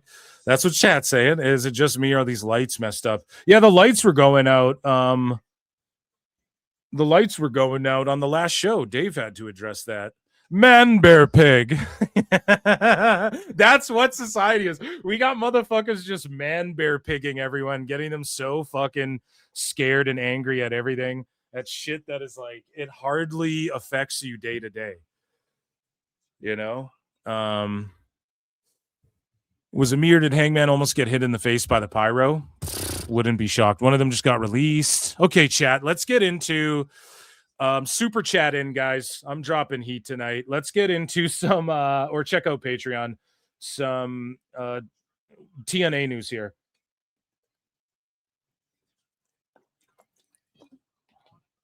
So we'll talk about shit, then we'll circle to TNA possibly fumbling a little bit here lately. And them fumbling talent. Let's get the aces and eights in here, and let's get a little banjo for good old country road. TNA news. So here's Elijah posting with John Barenthal. And that's the Punisher right there, folks. So that's awesome. TNA making moves here. And we had teases from EC3. Here's a little promo from EC3, a top 1% production. Let's play this and see if you pick up the line that he says about crossing a line, potentially. And he left NWA. He announced that. And he's teasing possibly showing up in TNA once more. But no one asked if I actually left. Everybody wants the comeback story, but nobody wants the work that makes it real.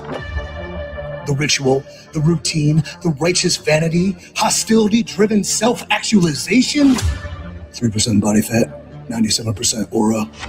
Do the math. It adds up. It adds up. Identity isn't discovered. It's built. Rep by rep. Scalp by scalp. Control your narrative. Remember who you are. Yeah, so he's doing this whole thing where he's turning back into the 1%. And I think TNA is gearing up to bring EC3 back, which is pretty crazy. Wrestling's not fake! The greatest wrestler alive. EC 3-time world champion. God Mode Awakened. Exile taught me what acceptance never could. How one turns isolation into a Bronze Age blood vendetta. Born into privilege? Easy. Forced through rosters, Hall of Famers, and legends? Easy too. If you're me, the top 1% isn't just an aesthetic. It's the line most won't cross.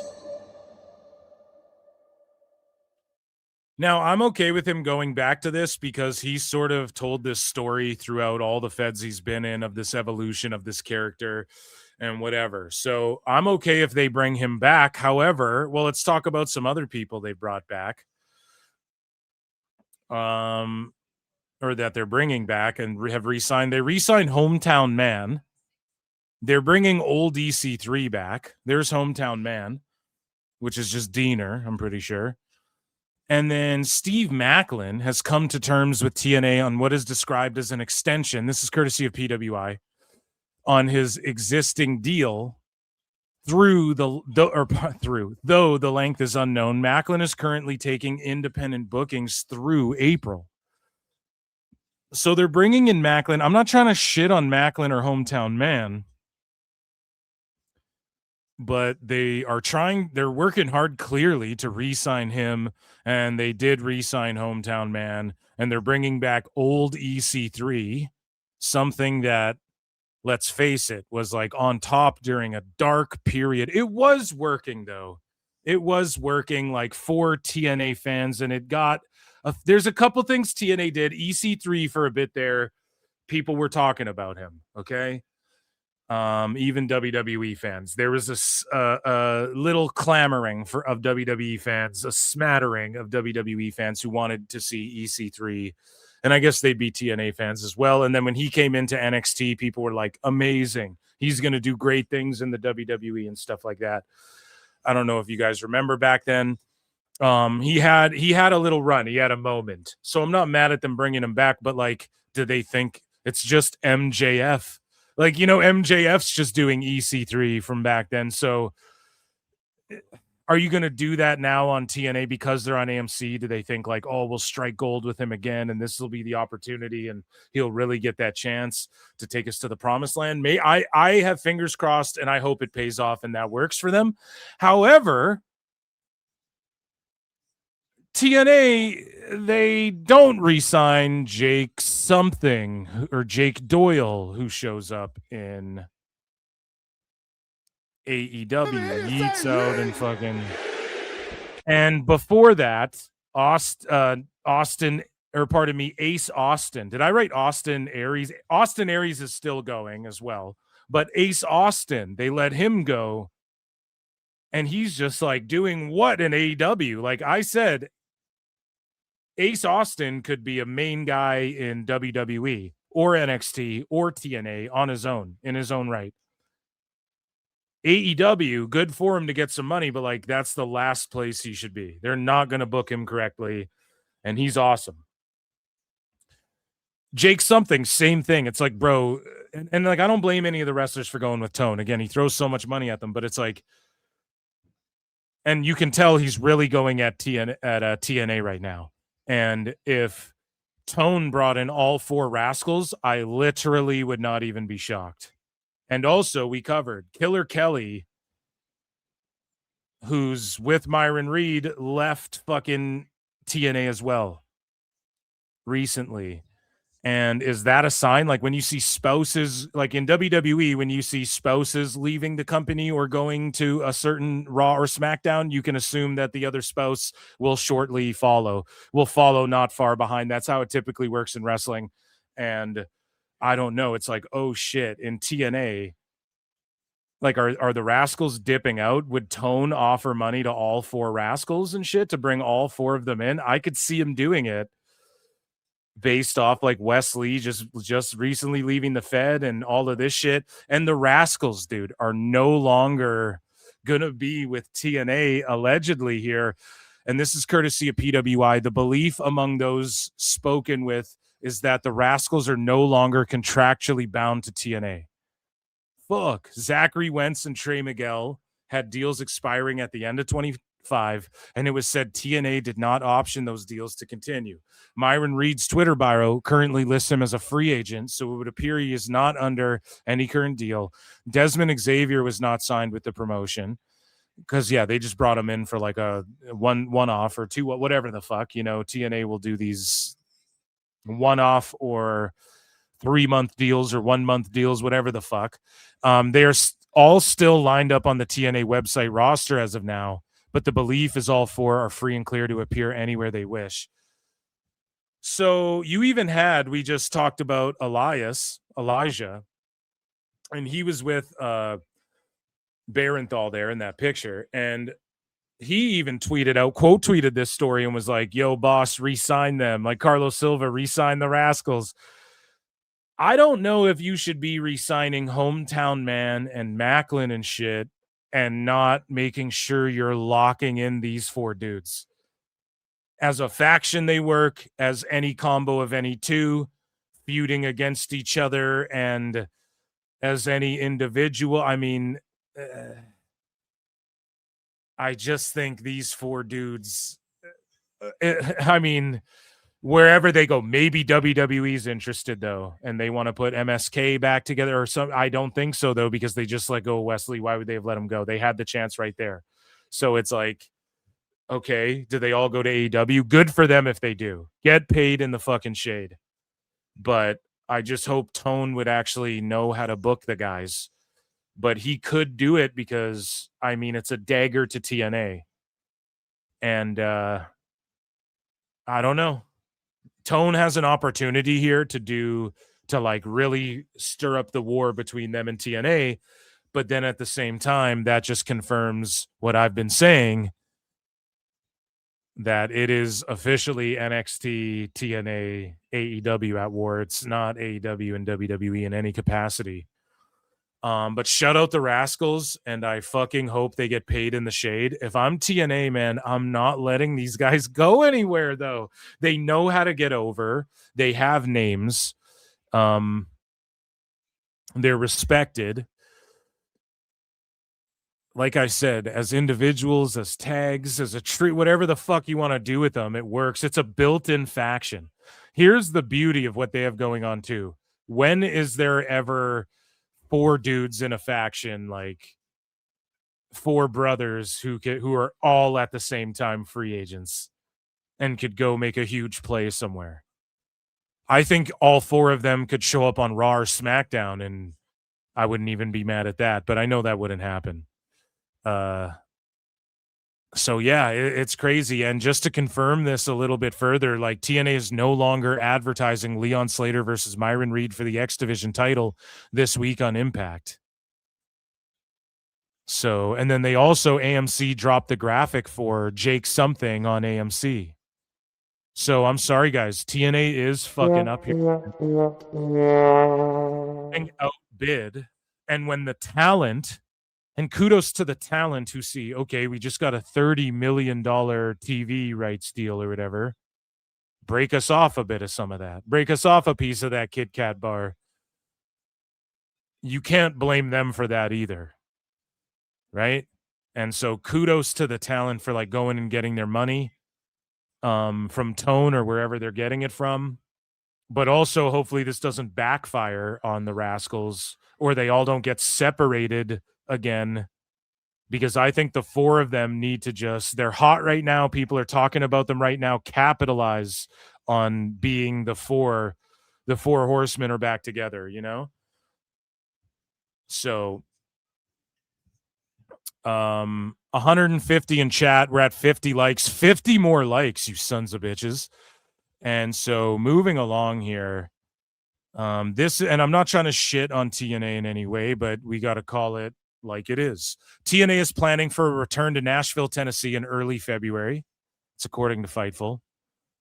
And TNA Thursday Night Impact on AMC. This is as of yesterday, 2,300 set up for 3,000. So doing Dynamite numbers for their first show.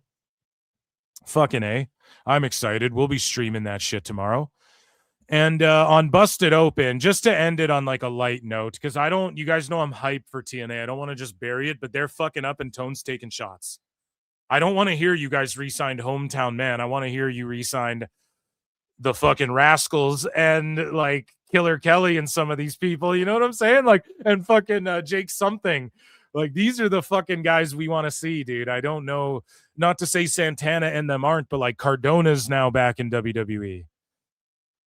What the fuck? They signed Cedric. They locked Cedric in and Mustafa Ali. W's. We covered those as W's.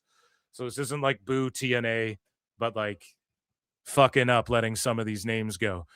And just not like backing up the money for some of these guys. It's not like, I don't know. You guys just got a $30 million deal. The Rascalz have been all over TNA shit for the last 2 fucking years. Like, what are we, you know, I think that you can attribute some of the success to them. Unlike when people say Monet got overpaid and literally the ratings have only gone down since she's been in the company. And it's not a one-to-one correlation to her. Just like all of the success of TNA isn't one-to-one with the Rascalz or any combo of the two, but it's like, what the fuck, you know? Jake Something's been grinding in TNA. He never really made it past the X division. Like, come on, man. This is a guy people would want to see on their TVs. Tone's fucking up with him already. Luckily, he's getting paid. But either way, here's Mike Santana, and he's putting over the locker room, which we have done here on this show as well. TNA apparently just has the best locker room, even for a group of folks who they've had a regime change. They still stay tight. They only get together on when they're going to tape TVs and do pay-per-views and stuff. They fly in and go over their shit. They're not doing house shows and stuff like that. So, but they managed to stay really tight knit. And Carlos Silva, one thing he does do, and one thing the roster does do really well. And who knows? We don't know if TNA is fully fucking up. I'm being a little harsh here, but hey, don't hate the player, hate the game, right? But it's like, maybe the Rascalz were like, we're just done here. We did everything there is to do here. We want to go do other shit. Then that's fine too. Maybe Jake Doyle was in the same boat as that. And he's just like, whatever, man. It's, you know, no hard feelings or whatever. Maybe it was his decision. We don't fucking know, but we know that the roster can come together. And even Deonna Purrazzo is in AEW, and all she does in interviews is reminisce about how great it was in TNA, and everybody can agree the TNA locker room's so good. So here's Mike Santana putting it over, leading into AMC Impact Live tomorrow. I think it's on at like 9 Eastern, so it'll be a late one, folks. The best thing that I could say about our locker room is that we all have a common mindset. We're not just there for ourselves. We're there to elevate each other and elevate the company. And I think that's something that a lot of locker rooms are lacking in, right? And like you said, I've been around a long time. I've been in many different locker rooms. And to be honest, TNA is that one place that I always go back to. And I always say, man, like if more locker rooms were like ours, wrestling would be a beautiful place. You know what I mean? And I'm proud. I'm proud of our team. I'm proud of the work that we've done, and I'm proud of the work that we're going to continue doing. And if we continue, like I've seen it before too, is like more money, more problems, right? More TV exposure, more people are fighting for that spot. But hopefully we could maintain the attitude and the mindset that we all have. And honestly, guys like me and a lot of the other like guys in the locker room that have been there a while, I refuse to let anything tarnish our locker room. You know what I mean? Like there's over my dead body. Like we've put in too much work to get to where we're at, and we're all very protective of this locker room, and that's going to continue. Whoever doesn't like it can go. Yeah, so shout out Mike Santana, and we have breaking news here. Okay, we have breaking news on the Rascalz situation. And yeah, so I called it right here live on PWT. According to Sean Ross Sapp of Fightful, breaking news: the Rascalz are backstage and are at AEW tonight. Wrestling's not fake! It's wartime, ladies and gentlemen. Tone's going after.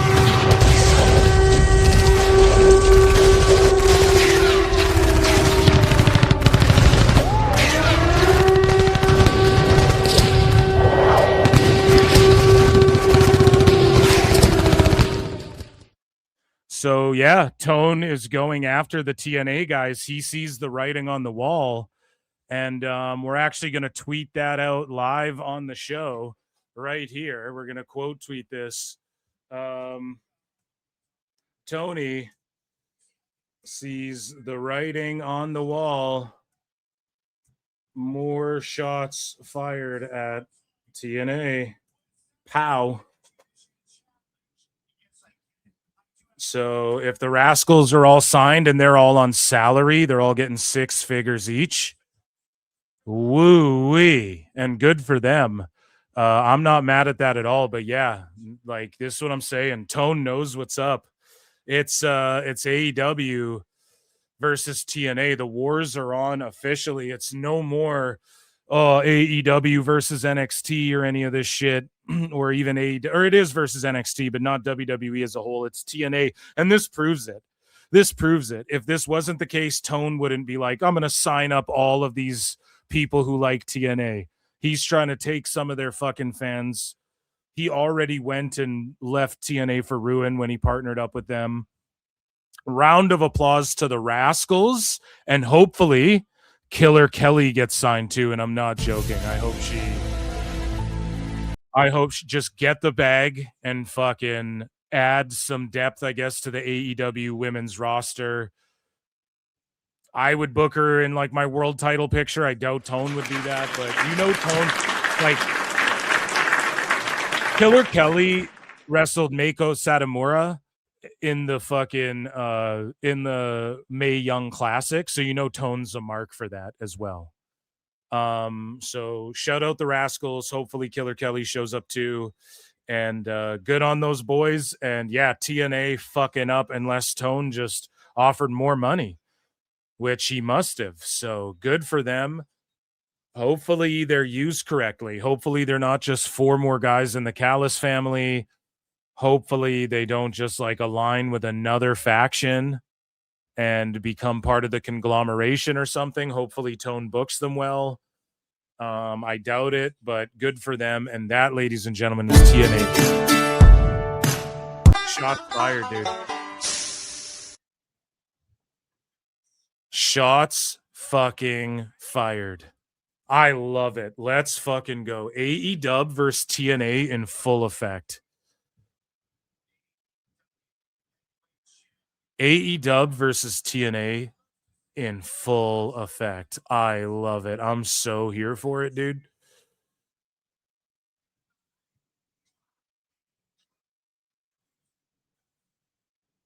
And you have to, man. Let's see who's drawing better attendances, better TV ratings, all that shit, man. The PLEs, we'll see. And then, yeah, this is only going to increase TNA shit, the narrative online. I love it so goddamn much. I wonder what they're going to do. Like, when are they going to pop out? What is it exactly they're going to... Like, I wonder what exactly they're going to do and say. I wonder if he just sends them to fucking ROH. You know, I'm really, really curious. I just love it. I'm here for it, though, guys. I'm here for it. Let's check in with chat here. Our Rabid Wolverine Else Killer 17 for 2 says, what happens if Tony Khan buys TNA right now? They wouldn't sell to him, but if he did, just playing a what if, like if he did, he would fuck it all up and it would become like shittier than ROH. and he'd lose their TV deal by booking bad fucking wrestling. Lincoln Hawk for 2 says, as a lifetime TNA hole, bring the noise, Tony. Hell yeah. We got to bring the noise, dude. Wrestling's not fake! It's fucking wartime, dude. And that's what it is. I'm with you. I can't wait, man. I can't wait for this. I'm so happy that it's happening this way. And I'm happy that everybody's on their own days to really like gauge what their audience can be. And then if they want to start like Collision, if they stick it on a Thursday, inevitably is going to end up going head to head with TNA unless they just gave up on that. We haven't heard word on that. But if TNA can start beating some Collisions, people are going to flex that. With this first AMC, they're already talking about attendances. They're going to start flexing ratings and whatnot. And it's just awesome. And there will be more of a challenge for Tony Khan to book better TV. And it won't be from him going against the juggernaut that is WWE. It's him having to go against TNA, which is more of like a level playing field, you know. Think about Jake Doyle. The Sheets and IWC promoted it, and he's gone. Yeah, that's a fuck up. Fucking TNA fucked up. AEW signing TNA guys to fill out the ROH roster in hopes of it getting a TV deal. Yup, that could be true too. Phil is right. It does make it interesting if AEW planned this to nab all the Rascalz over the past couple months. Yup. It's fucking, I love it. I'm here for it, man. I'm fucking here for it. It's like me and my guy Switchblade. We fucking have disagreed. Like he wanted to see TNA go head to head on Wednesday with Dynamite. And I was like, no, don't do that. They're still competing. The perception will still be they're competing, even though it's on Thursday. Like, don't go and just start losing to AEW right off the rip. And like maybe they don't, but also they could fuck up. And then the perception right off the bat will be, well, AEW's whooping them. And then they'll never overcome that. But if they go on their own night and do, even if they get like 100,000 less viewers, people will go, yeah, but it's TNA's doing their thing, right? So perception is key. That's all it is. And that's how TNA will look good, and they have the fan perception sort of on their side. And now sickos get to go, oh, we took all your guys and shit, right? And it's interesting, man. It does make it very, very interesting. But hopefully these guys just aren't like background players for the conglomerate, or they don't just like team up with FTR and then they're called the FT Rascalz, and then FTR try and steal some of their hype and shit. You know, I hope it's not like that, because that would suck. And Tony's a terrible booker, so I just hope that they book shit correctly. And then the stuff that will get over, like they'll do the treehouse segments, even though it's like they've already been doing that, like they've already done that in TNA and NXT. So it'll just be Tone getting something over that the Rascalz got over in other feds and shit. So we'll see what he can come with uniquely to them. But that is the beauty of AEW. People can kind of come in and do their own things and have their own gimmicks and shit. So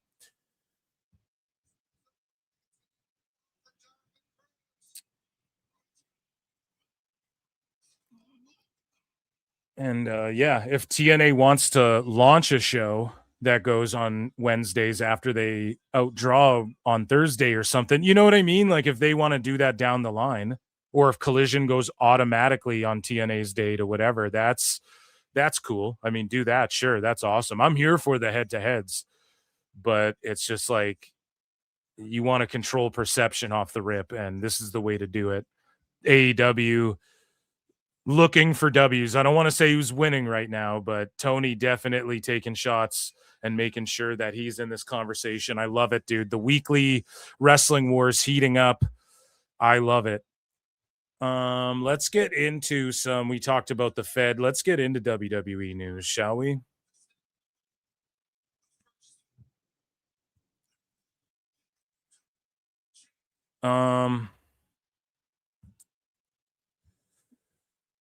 As a diehard for SWAC fan for 5 says, as a diehard TNA fan, we just got to bring that noise. Much success in 26 to you as well, Phil. Dude, you too.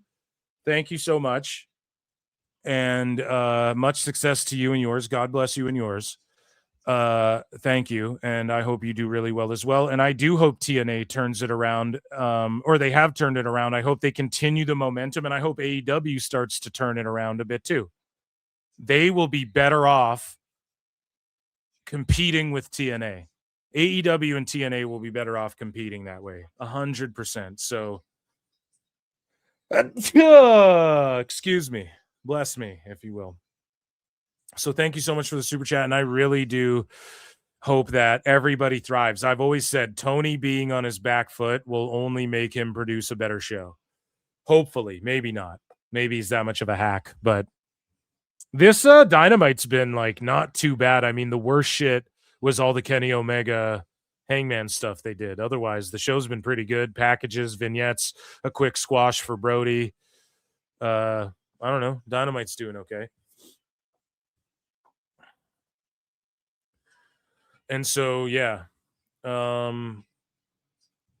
Moving along here to almost 300 watching across YouTube and X. Run the likes up, hit subscribe, support what I do. Ladies and gentlemen, nordvpn.com/ProWrestleTime. Save 70% off 2-year plans.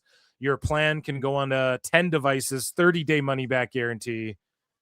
And the link is somewhere below, or just nordvpn.com/ProWrestleTimes.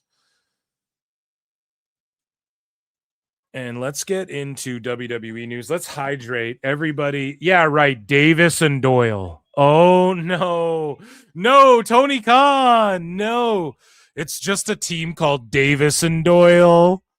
Oh, God. The best guys, Tony Khan. Fuck's sakes, man. I hope they do well together. I really, really do. Fuck beings, though. That's so like Davis and Doyle. Sounds like Davis and Doyle rule. Yeah. Davis and Doyle rule. Fuck, man. It's a 4-way, not a 3-way. Here, I need to chug some water down. Ladies and gentlemen, since we're not at 100 likes and showing up on TNA now because they need to boost a rating. I look and see it's not just me. So many others have stood where I stand. We are the young, so raise your hand. They call us problem child. We spent our lives on trial. We walk an endless mile. We are the youth gone wild. We stand and we won't fall. We're one and one for all. The writing's on the wall. We are the youth gone wild. Let me get wild. Yay!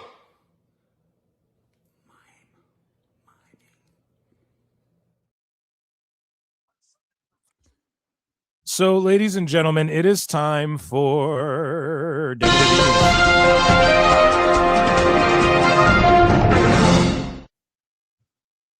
John Cena gets asked his Waffle House order. John, after a 20-year career giving people attitude adjustments, I'm sure you had to get some good eats after the shows.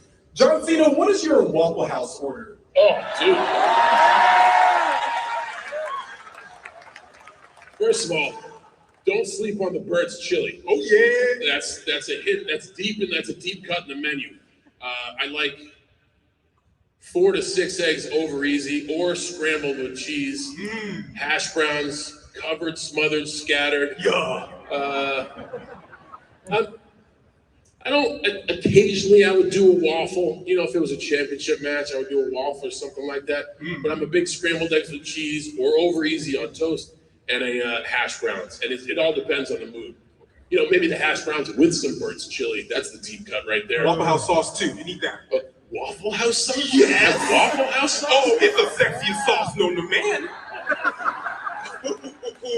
Every moment's a teachable moment. I've learned something new. I'll check that.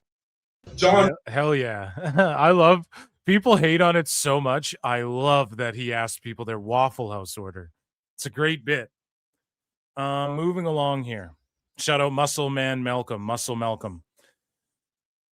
So in other little fan, or this isn't fan news, I guess, but it's Mark Henry was at the San Antonio Spurs game, and he was gifted the iconic Big Gold World Heavyweight Championship. That boy icy. All right. I used to be live. I used to be somebody. I was a contender. Somebody gonna get their ass kicked. Somebody gonna get their wig split. Beat him up, break his neck. So Fanatics will be launching Fanatics Studios, and among the projects included are an unscripted culinary series with the Usos that will be distributed across WWE's YouTube channels and social media platforms. A cooking show with the Usos. That's the thing with wrestlers. You can kind of grab them and then just make them do just pro wrestlers in general. You can take them and then have them do things, and then it's like, oh, look, a pro wrestler doing this thing. Now, I've been telling you guys this for a minute now, okay? Fanatics, they will be doing these shows. These shows can then get shopped around to networks, or they just network it all themselves. However they do, whatever they choose to do. Podcasts, Netflix is getting into the podcasting. And Fanatics now with their own studios and doing their own shows, and possibly a cooking show with the Usos. That's cool. And it's going to open up opportunities for like writers and fucking maybe some comedians out there can Tony Hinchcliffe can pair up with a wrestler and do like I don't know, we do stuff. We throw axes, or we whatever the fuck. And yeah, good on them for doing that. You can't tell me Jericho doesn't want to be a part of that shit either, and doesn't want his own TV show and shit. Something that Tone and them can't offer him. That's rockstar shit. So I'm interested in seeing an Uso. Actually, I don't know how interested I am in that. I got to be honest. Them cooking, like, do they have an affinity for cooking? I just don't know. Moving along here.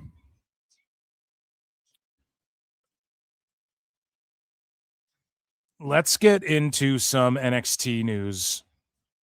Or actually, let's go to like Netflix/WWE/ how popular WWE is news. Well, yeah, let's start with the Netflix or the NXT stuff, pardon me, and then we'll I'm all over the place here, but we talked about it earlier. You know, there's NXT call-ups, and then there's like NXT call-ups. You know, there's like main roster call-ups now, and then like NXT call-ups now, or whatever. Keanu Carver shows up, and he just destroyed everyone. He's their new Obafemi. The hell out of the way, because there's a look in this man's eyes, and the field is being decimated. As bodies continue to fall.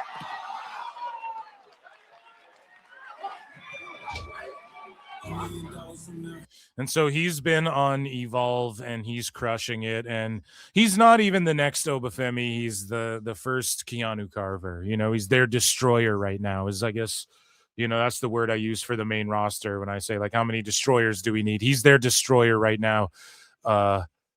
I think Jasper Troy is kind of in that, but I think they know that he just needs a little more work, and he's like the speed champ. Does he still have the speed title? I don't even know what's going on with all that, but I would say him and then Keanu Carver both next up is like, who's going to fill that void of being like a destroyer?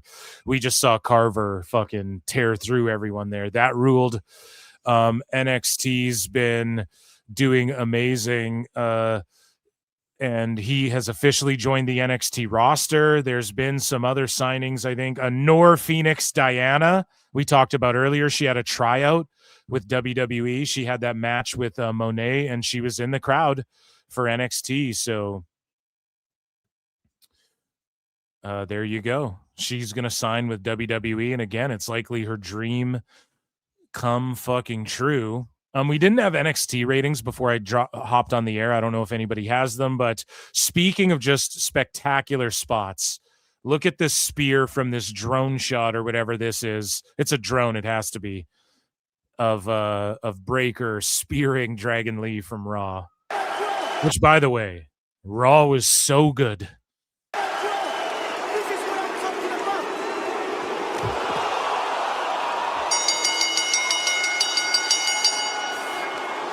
And JJ, I was on, like, listen to the crowd.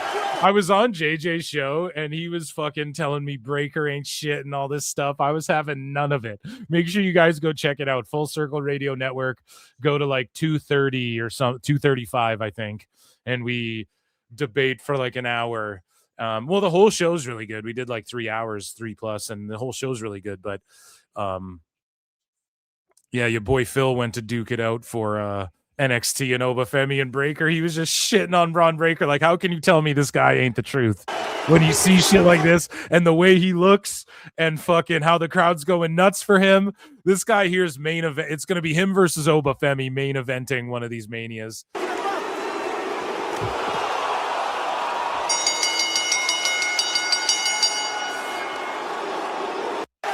Ah, man, he's $1 million. That's $1 million, pal. You gotta love it. Another call up here. Eli Knight. You guys remember we covered some kid's YouTube channel. Pause. Let me explain. There was a kid. He's a WWE fan. He's a pro wrestling fan in general, and he has this YouTube channel. I would plug it. I forget the name of it. This is like a year ago, even more. And he was talking about Eli Knight, and he's like, this guy's got, and it's this little kid breaking down like why Eli Knight is going to be the future of wrestling. And he's this big WWE stan, this kid, and this little clip of him kind of went viral. He highlighted like, I can't remember. It's like 5 wrestlers to look out for, and Eli Knight was his top pick. And then you fast forward a year, and this fucking kid, you look at Eli Knight, and you're like, hell yeah, man. He's already with NXT, and he's doing a great job as well. And whoever that kid is, WWE, hire him up as a talent scout, okay? I'm pretty sure like everyone that kid talked about got ID'd or is in AEW or some shit right now. So, yeah, shout him out and keep an eye on Eli Knight, right?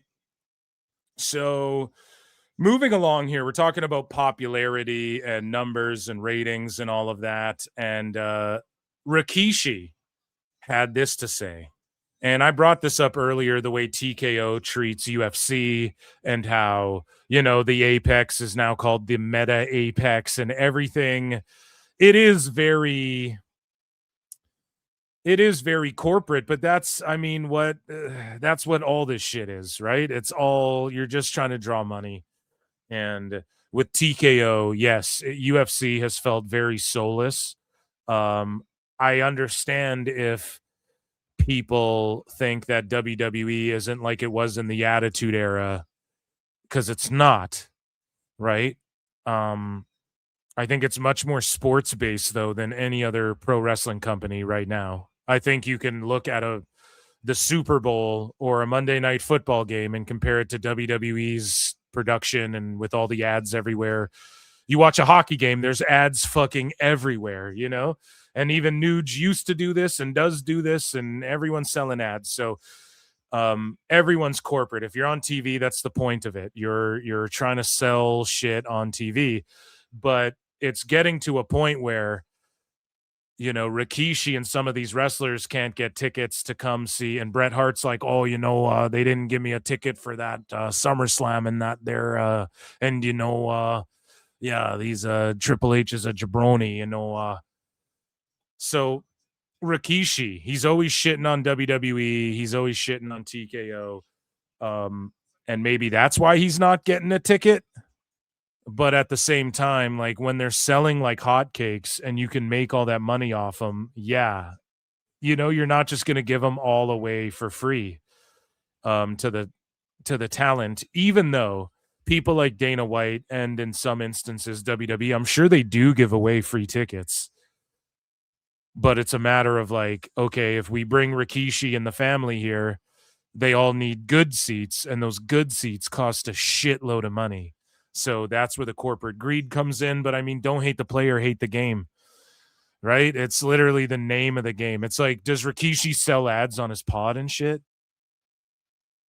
Like, you know, you could fucking, it's what all anyone's trying to do. So can't really be too mad at it, but at the same time, there should be a legend section at every show. It's the respect, the time-honored tradition of honoring those who came before you, as John Cena would say and shit. I don't know. Maybe I'm coping. Here's Rikishi, though, calling out TKO for their not even be able to give the Samoans, the bloodline, who ushered in this era of WWE, fucking tickets. You know, I'm not with the company full, but I'm still in the Legends contract with the WWE. So, you know, you would think that, you know, well, family members and friends, close friends get comp tickets. You still have those type of comp tickets, but there is no comp ticket. So, you know, I could probably try to get like a discounted, but I don't know what's discount nowadays. Like $1,000 ticket.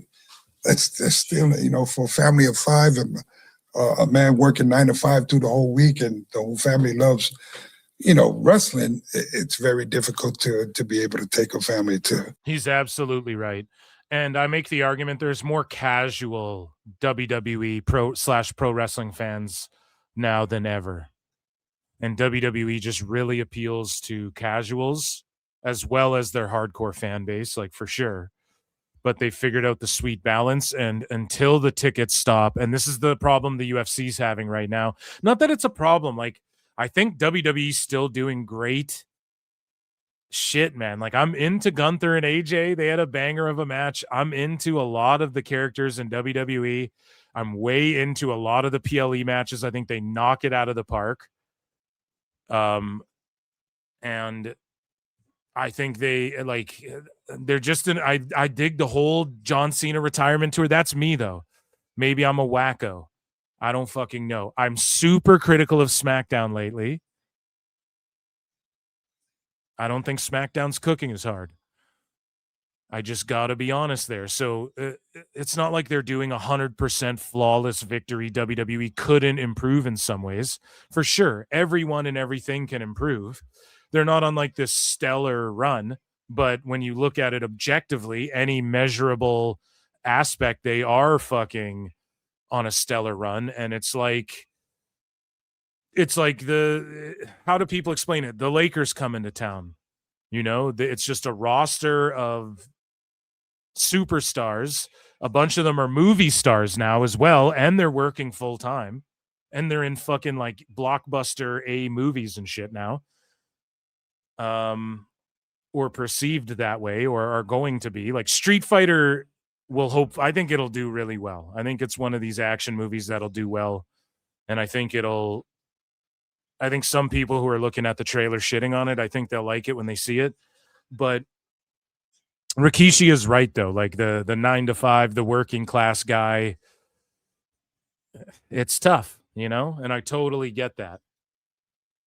At the same time,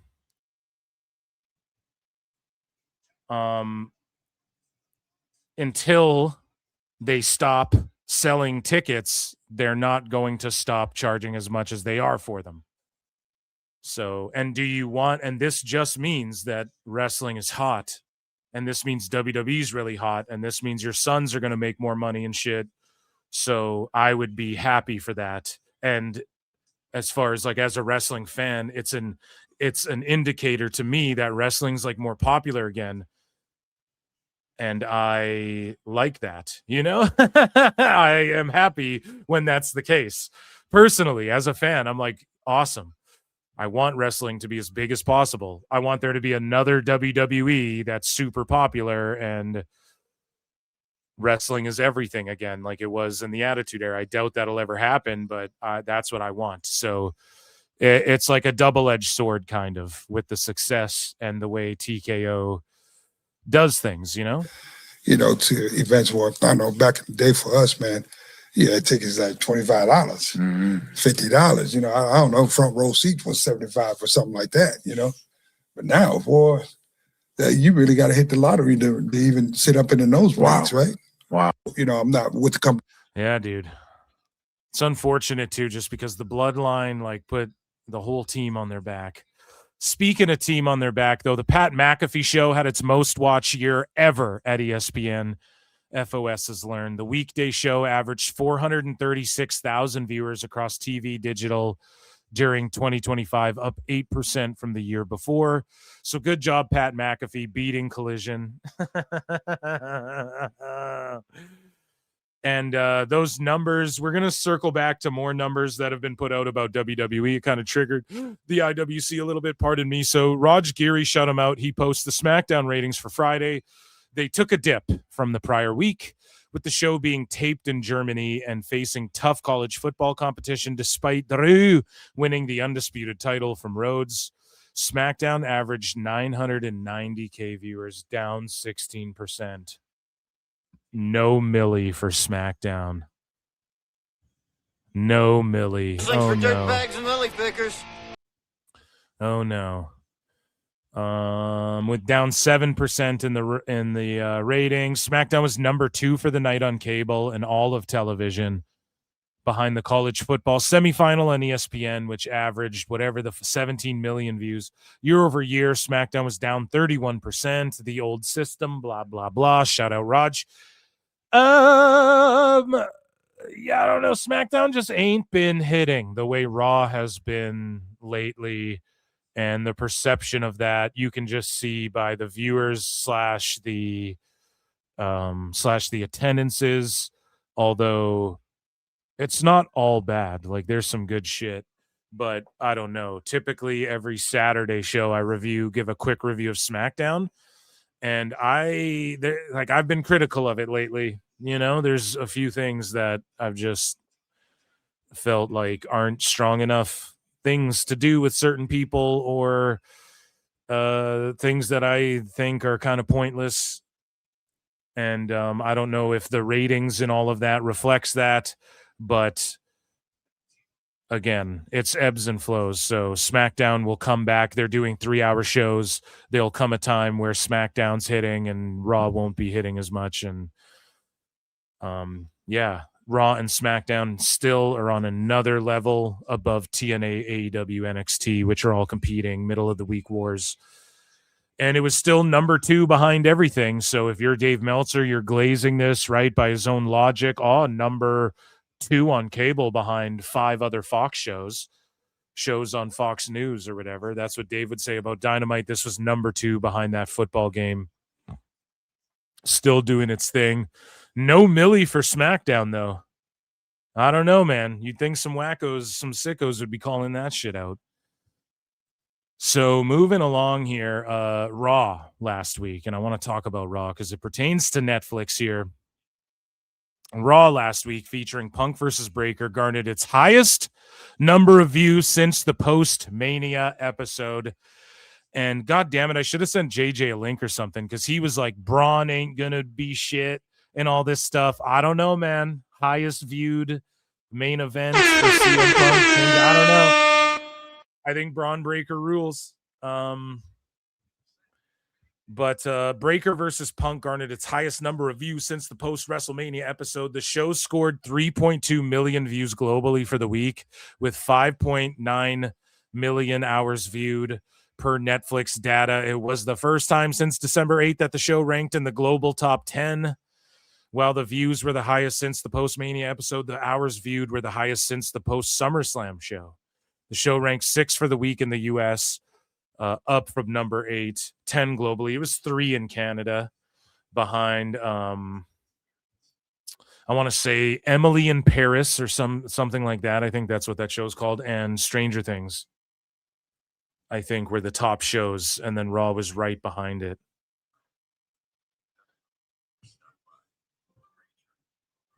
And so we move along here. Netflix. So this is from Variety.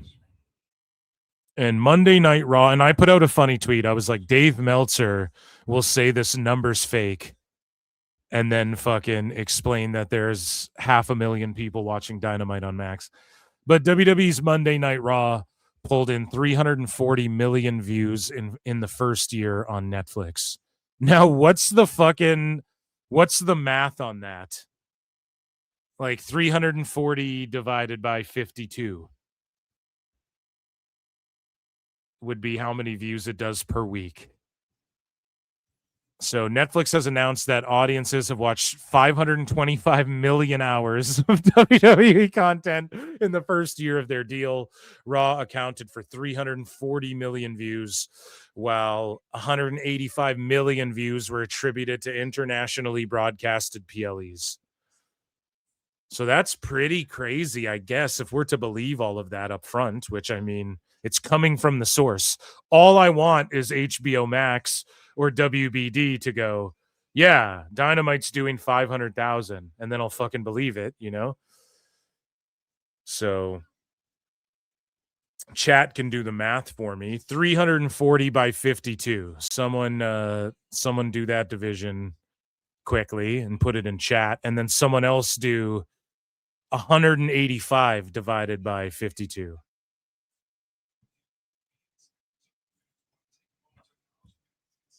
And then we'll see what the numbers are as we do. You guys want me to do it, or is chat gonna help a motherfucker out? Almost 7 million a week. So there you go. 7 million views overall a week for Raw. And then the SmackDowns, NXTs, and PLEs internationally attributed for 185 million views, which works out to what? And then, no, you can't even do that weekly because it's scattered across weekly and monthly if you're accounting for PLEs and whatnot. So just don't even bother doing that because that would give us nothing. See, Meltzer would do that and then like report that he had math, and then people would have to point out why that doesn't even make sense. But I don't know, this kind of triggered people. You start to see some sickos who are kind of defeated. Like I saw this one guy, it's probably in the sicko segment, but he was like, I just don't get it because Raw keeps drawing so much. And it's like, I know you don't get it. Like, this is what we're trying to say. You motherfuckers don't get it. And like, if Tony didn't want to do, if the shoe was on the other foot, you'd all be so happy. And this is what Tony Khan wants for AEW. Otherwise, he wouldn't be on TV and shit. He wouldn't waste his time doing this. Right? And like, we just got to call a spade a spade. WWE is clearly the one above all else. You know, you guys can duke it out over 2 A, B, and C, but yeah. So shout out WWE crushing it on Netflix. They, of course, are getting the back catalog of a bunch of shit. And you see sickos, like I saw Brock Lesnar guy doing the classic tweet, why aren't all the Raws uploaded? And it's like, buddy, you're taking another L. I thought you hung your jersey up. Like, no, Brock Lesnar guy's chill. But it's just like, bro, no, they are not. You don't need every obscure Raw. Okay, you don't need every single Raw. If there's a segment you are dying to see or an episode, I guarantee it is uploaded somewhere. WWE's got it on the vault already. If there's any match or segment you really need to see, and like, I'm not hating on people doing rewatches and shit, but it's like, I don't know, man. I don't fucking know. You just really have to think about it logistically. And again, this is why streaming has to say, well, in total, people viewed this many hours of WWE content. That's the only way you can justify having a random Raw from 2010 uploaded to the server that gets 1 view a month. You know, like there's no other way to justify taking up fucking server space and doing. And as a fan, I get it. I'm with you. Yes, I wish it was all just upload. I wish WWE Network still existed and it was just all uploaded in one spot for free as a fan. But business-wise, you know what I mean? You got to think about it. That's just how Netflix is approaching it. And I don't got to like it. But let's be honest here. Are you keeping up with Raw every week while rewatching the entire back catalog of Raws? Unless you're that Wrestling Bios channel, fuck off, you know? Unless you're doing it to fucking make those videos for historical purposes. It's like any match you really need to see, you can find, I guarantee you.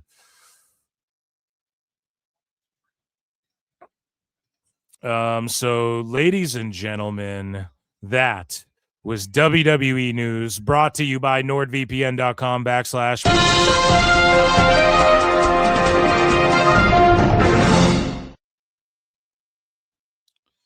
So I have two little things. We have like a Sicko segment and then like a side Sicko segment. It's just like pro wrestling beef between two guys beefing a little bit.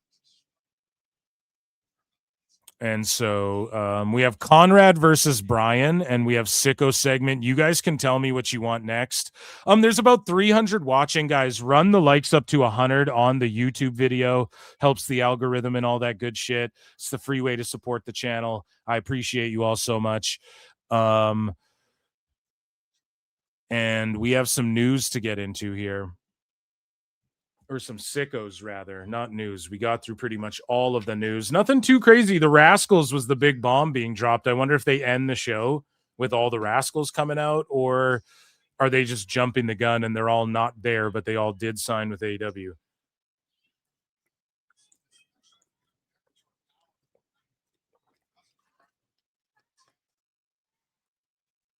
Okay.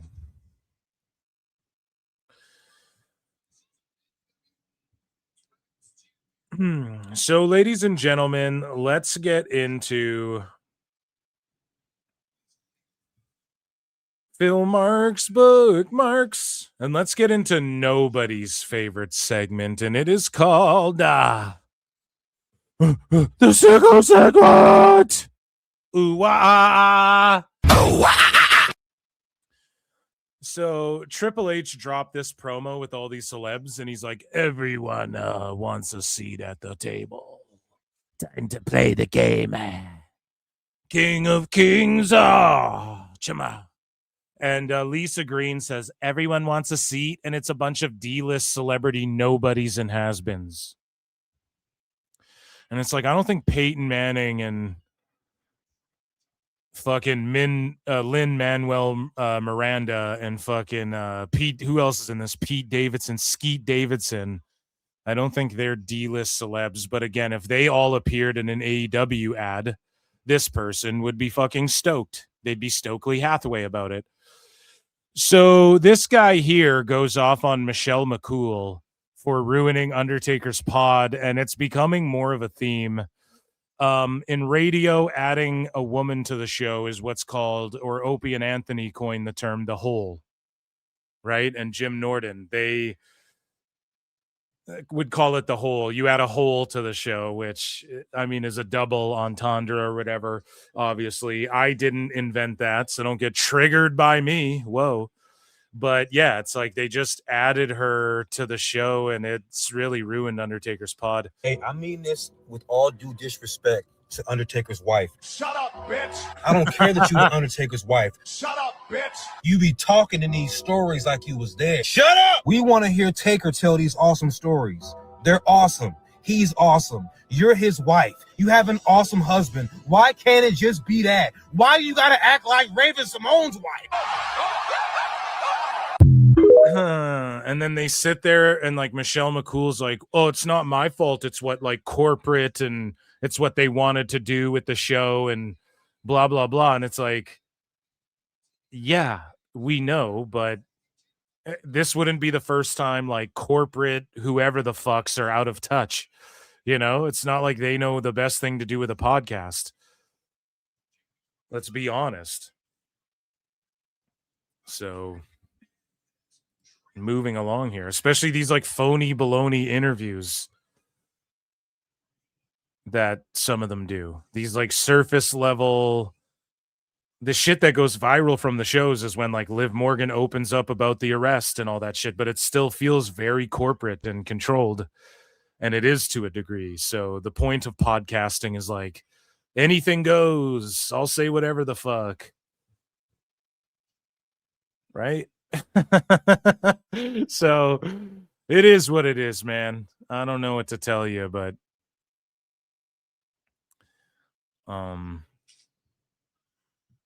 yeah, they're expanding, so expect more of these shows. Not that I'm shitting on any of them. I watch them here and there, but it's like Rhodes and Timothy Chalamet having like a surface level convo. It's cool. I mean, Timothy Chalamet gets more eyeballs on pro wrestling, I guess, but it's just like they're having a fucking Reddit commenter conversation of like surface level wrestling shit. I don't think people really care about that. moving along, Scott D'Amore is accused of sabotaging Jake Doyle in TNA before his AEW jump. So Michael Elgin, again, he's always like taking every chance he can. He feels hard done by Scott D'Amore and Don Callis, essentially, for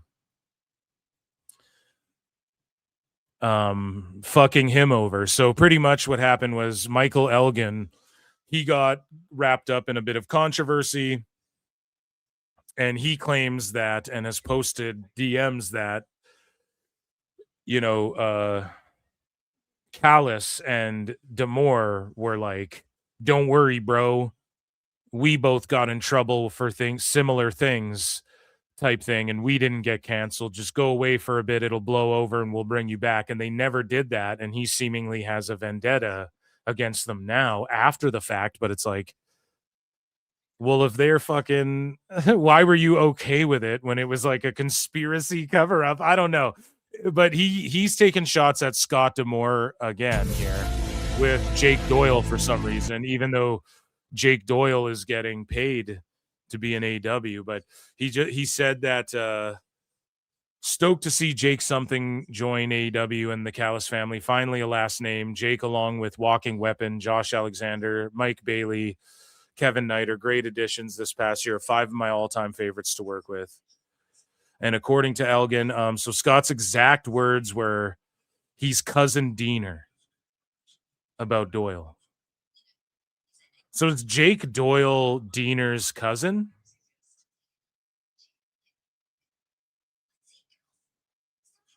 Oh, no. So yeah, Scott D'Amore was happy to see Jake Doyle in AEW.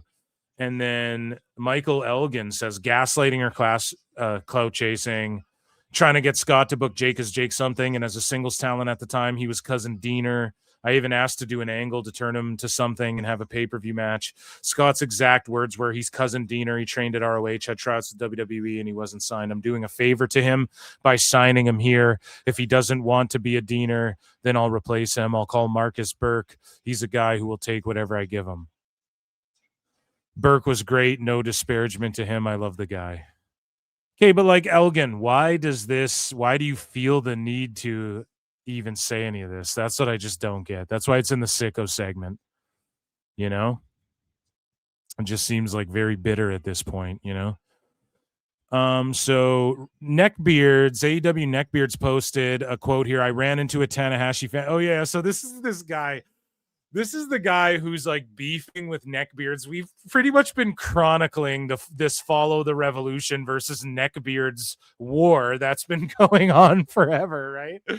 For like years now, and it's funny. And so this FTR guy, and I have an interest because this guy will post screen grabs of my tweets on his Facebook and like talk shit about what I have to say about Wrestle AEW sometimes and stuff, which is fine. But Neckbeards is always poning this guy, and he goes, you never know who you might run into. Today, I met a huge fan of AEW and someone who embraced Tanahashi one last time at the Tokyo Dome for Wrestle. So this guy, again, he made a post like, I run into kids at AEW shows, and I'm like, let's stop. Let's take a picture. And I ask them, what do you love about AEW? Then he posted pictures of himself with random kids.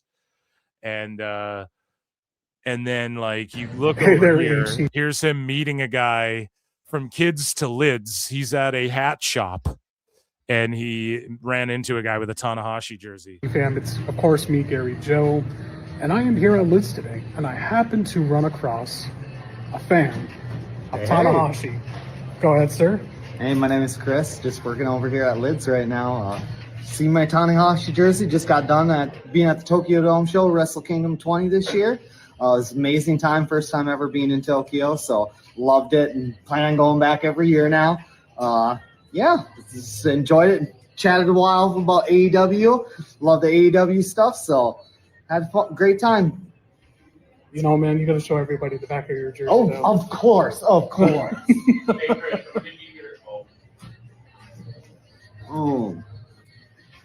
All right, well, me and my good man Chris here is going to log off. I just figured I thought it was really cool, me being on Lids today. And I'm sure this guy will join us in the future for a great live. Who knows? Yes, we will. So enjoy, everyone. Have fun. Follow. Scaly, guys. Yeah, man. It's like you would think this guy worked for it. Worked for AEW, worked for it. You think this guy worked for AEW or something with shit like this. And I mean, cool, good on them for fanboying out over AEW, I guess. It's just kind of cringe for sure. I mean, a lot cringe, let's be honest. So speaking of more sickodom, this guy here is like unironically invested in Danhausen, the best friends in Paul Walter Hauser versus Lethal, Jarrett Singh, and Dutt. This shit is so fun. And then this guy's like, you guys are going to call me crazy, but I think Danhausen is a way better worker than he was 2 years ago. Very solid match against Man Tequila. And then now you fast forward, and this same guy is like, the Fed fans sure got tired of that iguana guy, eh? I haven't seen a peep about him. Federalis flocking to my comments, don't be so glum. Any day now you'll have Donhauser as the newest set of car keys they can jingle in front of your face for a few months. So first off, this guy's stealing PWT. So Federalis we invented here, and then jingle car keys is what I say about Dave Meltzer and the Sickos. You get car keys jingled in front of you. So this guy's just biting my shit, which is fine. You can be a skinwalker, bro. It's cool. But he's a Danhausen glazer, right? And then all of a sudden now Danhausen's Donhauser. And that's why you're a fucking clown and people will never take this dude seriously. That's why people don't take Sicko seriously or the enjoy all wrestling shit seriously. Or people don't when the Sickos talk about it. And this is another instance. Like this guy here, Noah Gilbert. So Raw in Toronto sells almost, it's going to sell out 15,000. Noah Gilbert. I just don't get it, man. This is who Dave will tweet back and forth with, and they'll glaze each other. I just don't get it, man. Yeah, we know you don't. Finally, you're realizing you just don't get it. And this is the fucking problem. And this is who Tony and Dave Meltzer tweet as. These are smart fans. And you don't get it. We know. That's all we're saying. Jesus fucking Christ. And so, let's see. So, again, another uber sicko. This guy, Jim Helnig, had this to say. No, that's Matt Keane. We're going to get to that in a second. So this guy here says 6 feet is how far your dad's heart travels. He's talking about Eddie Guerrero.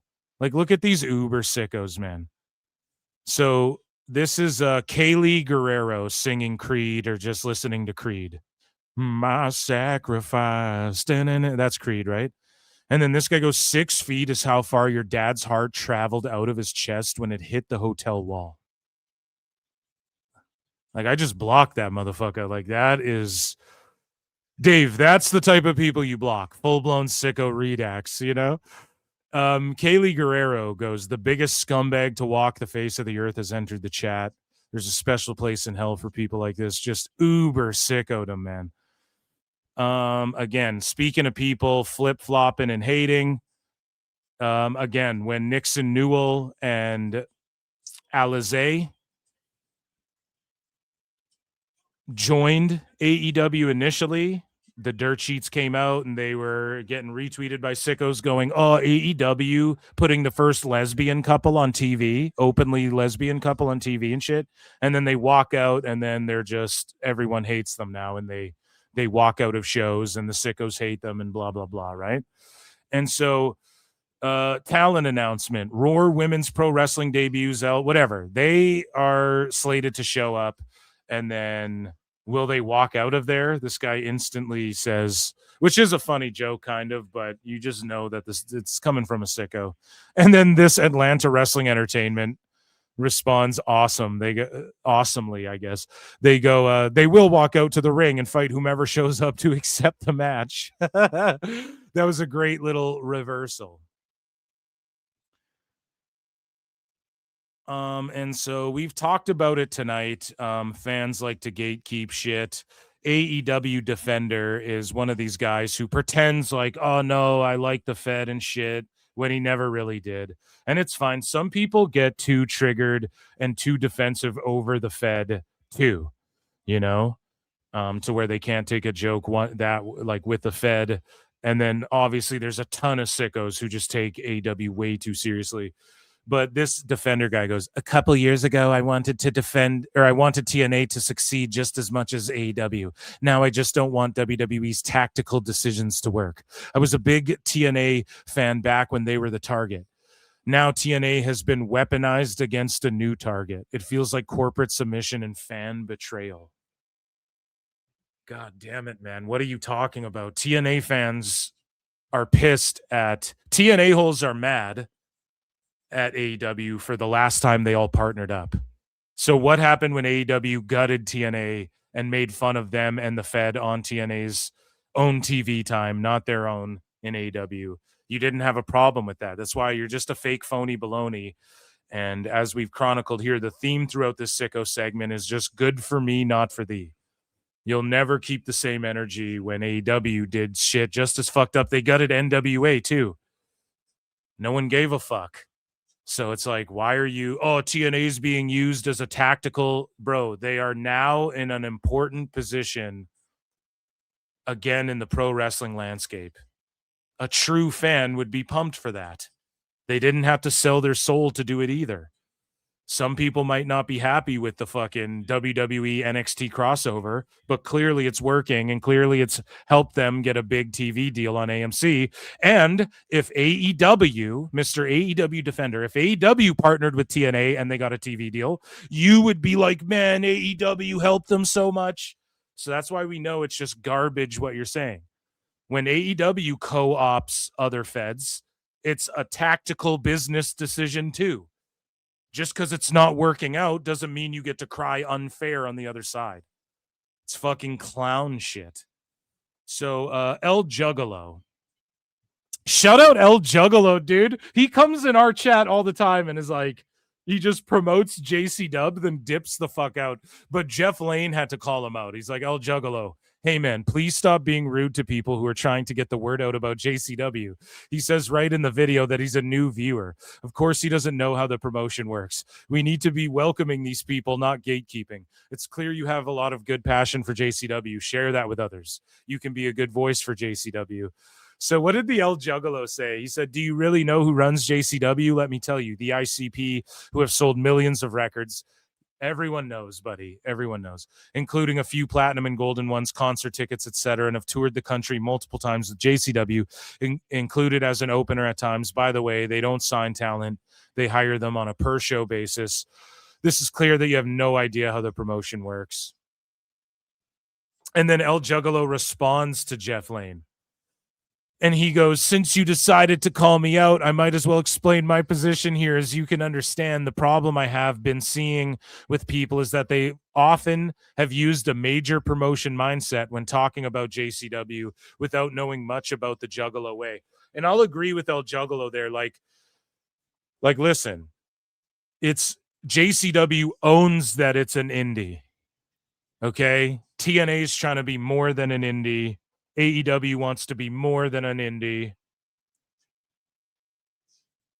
El Juggalo is trying to point out to people that JCW is an indie, but El Juggalo, you didn't explain that in this comment.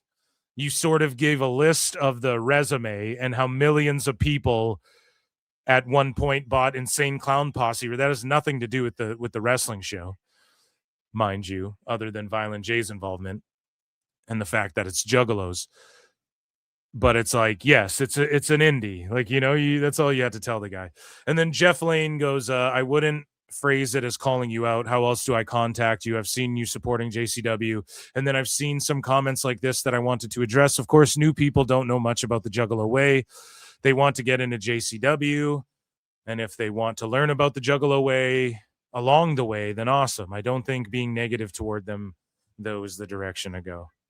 Yeah, Jeff Lane's right. Is he also invested in it, or is it just because Vinny Rue owns it that he's getting? I wonder, like, how invested. I'll ask him when he comes on the show on PWT. I'll ask Jeff if he is like invested in JCW in any way. and what his involvement is beyond just being buddies with Vince Russo. So let's get into let's see. We have a couple sweepers. So here's for the sweepers. John Alba. Look at this, and he got ratioed 15K impressions, 18 likes, 19 retweets, 45 comments. And it's like John Alba couldn't be any more obvious. He's Dave Meltzering himself this year. Okay? And John Alba says, do you actually plan on watching TNA on AMC Live this week? He's genuinely goes, do you actually plan on watching TNA on AMC Live this week? Just the wording of that should just be, are you watching TNA on AMC Live this week? Do you actually plan? Like, you guys seriously don't actually plan on. That's how that comes across. And for a guy who will say, I'm a journalist, Emmy award winning, and a lot of redacts like to throw around media literacy online a lot, and they don't even really know what it means. And it's funny in 2026. But for John Alba, it's like, how else am I supposed to interpret that? You can't, if you want to talk about media literacy, how would anyone else interpret that when you read, do you actually plan on watching TNA on AMC Live this week? Come on, buddy. You couldn't be any more obvious. So speaking of any more obvious, Matt Keane says, so I'm the first guy to believe allegations like that. So what is he responding to? Thoughts on the JR. This is his thoughts on the JR Devon situation. Devon says that JR was racialist. JR is like, I would never be like that, King.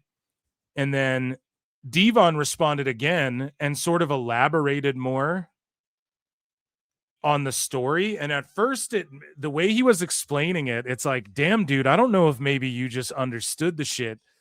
But then he, like, as the story progresses, then he says, like, Bubba sort of stood up for him in that moment, and then JR was very upfront about what it was. So if we're just taking Devon at his word, it's like, oh, okay, I don't think he did miss it. But at first, when Devon was actually explaining, he was doing like a step-by-step, because he responded to JR's response or whatever on YouTube. Go and check it out. I was like, damn, man, I think this is a big misunderstanding. But then when, like, as the story progresses, you're like, oh, shit. Okay, maybe not so much. But if we're just taking Devon at his word, I don't know. JR is like, that's blasphemy, King. Stop breaking me in half, Devon. But Matt Keane had this to say. So I'm the first guy to believe allegations like that. But given his current standing with two companies that could give him full-time work, I know if you know, you know. The desperate tone of his podcast, what? And his suspect at best co-host looking to light any controversial flame, I am dubious of the allegation by Devon. Matt Kuhn shitting on, saying that there's a desperate tone to a podcast. Whoa, buddy. I don't know if I would be saying that shit. His suspect at best co-host. Maybe that's a funny, right? Well, who is he talking about? Which co-host is he talking about here? Like Maven again? Or, I mean, I would say they both, you can say suspect at best. So dubious allegation by Devon. I'm not attached to my assessment. It's my gut reaction. And I'm being honest. Full disclosure. I worked on JR's show and had dinner in a large group with him once. I had dinner in a large group with him once, but have never been introduced to him. And his main memory of me was probably cursing when I got lost driving him from Caesar's Palace to Caesar's Palace. Oh, man. As always, fuck all racists, but even people who hate JR have told me that doesn't sound right.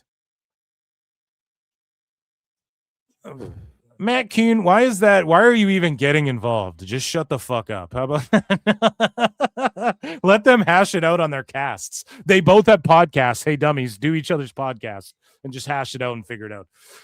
So Caesar wrestles. Speaking of Caesars, here's off-air footage from Friday SmackDown. A fan jumped the barricade, dude, and he got immediately ejected. He waited till the show was off air. He didn't even make it to the ring. 1, 2, 3, 4. Berlin, thank you for an incredible night here at Friday Night SmackDown. From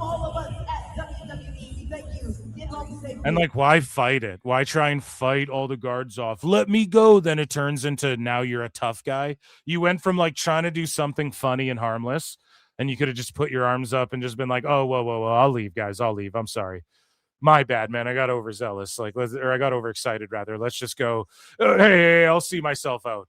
And instead, because they gripped you with a bit of strength and didn't like coddle you like a baby, even though you're doing something you shouldn't be doing, you start fighting back. What are you gonna do, bro? I thought this was America.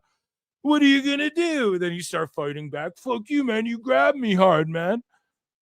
Just let them get you out of there. Like, so stupid.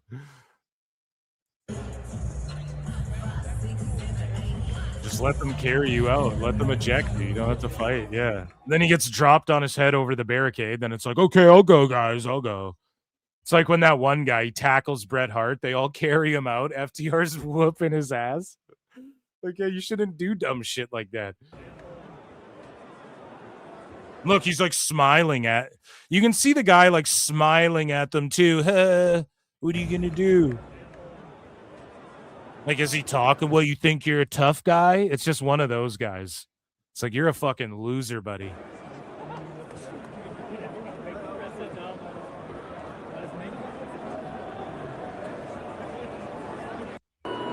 It's like, no one thought you were cool. You got beat up, maybe even thrown in a drunk tank.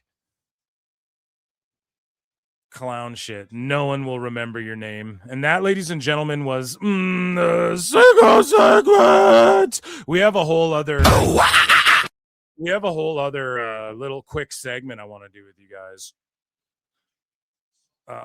So let's see here.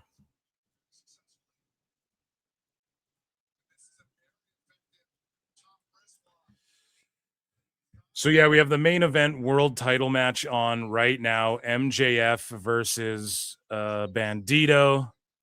If you guys are into that. And we have a couple. I have a couple clips. We're gonna pull this. We have Conrad versus Bryan Alvarez, which will be the last segment of the evening. Chat, make sure you run those likes up, become a subscriber. Oh yeah, guys, we're at like 7,420 subs, 420, blaze it up. I noticed today. So shout you guys out, and like, yeah, flying through. We'll be at 7,500 in no time. The road to 10K, or I guess 8K. We don't need to get ahead of ourselves. Continues. So thank you for that. We're at over 2,100 subs on the other channel. Shout out the patrons, everybody showing support, all the new members. There's like hundreds of members, dude. It's actually fucking crazy. So round of applause for the PWT universe. Like, you guys fucking rule.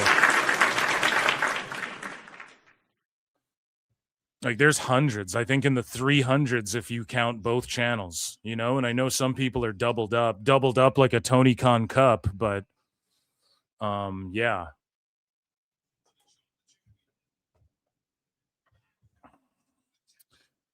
Let's see what chat's saying. Play stupid games, win stupid prizes. The arena audience sure isn't. Hey, Macoon's on SmackDown, LOL. This crowd is absolutely dead. Good shit. Alcohol equals muscles. Oh, I'm sorry. I thought this was America.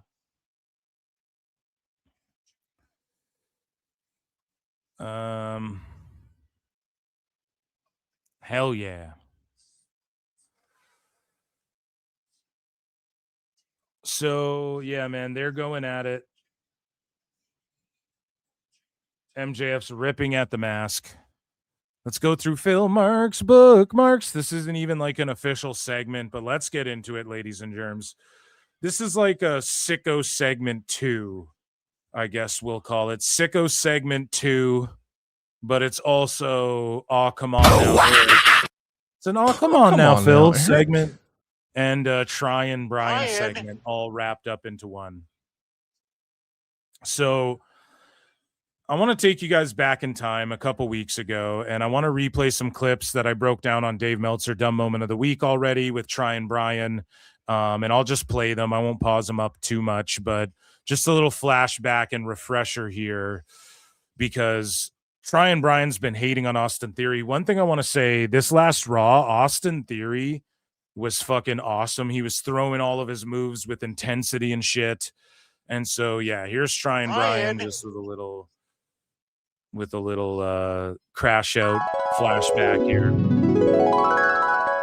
I mean, the story of the show was Austin Theory. When it was over, He's Austin Theory, dude.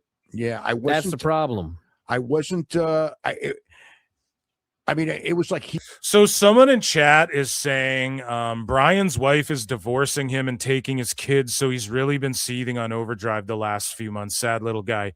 Now, if that's true, okay, like I'm not gonna clown him for that. I don't know what the fuck's going on. That sucks.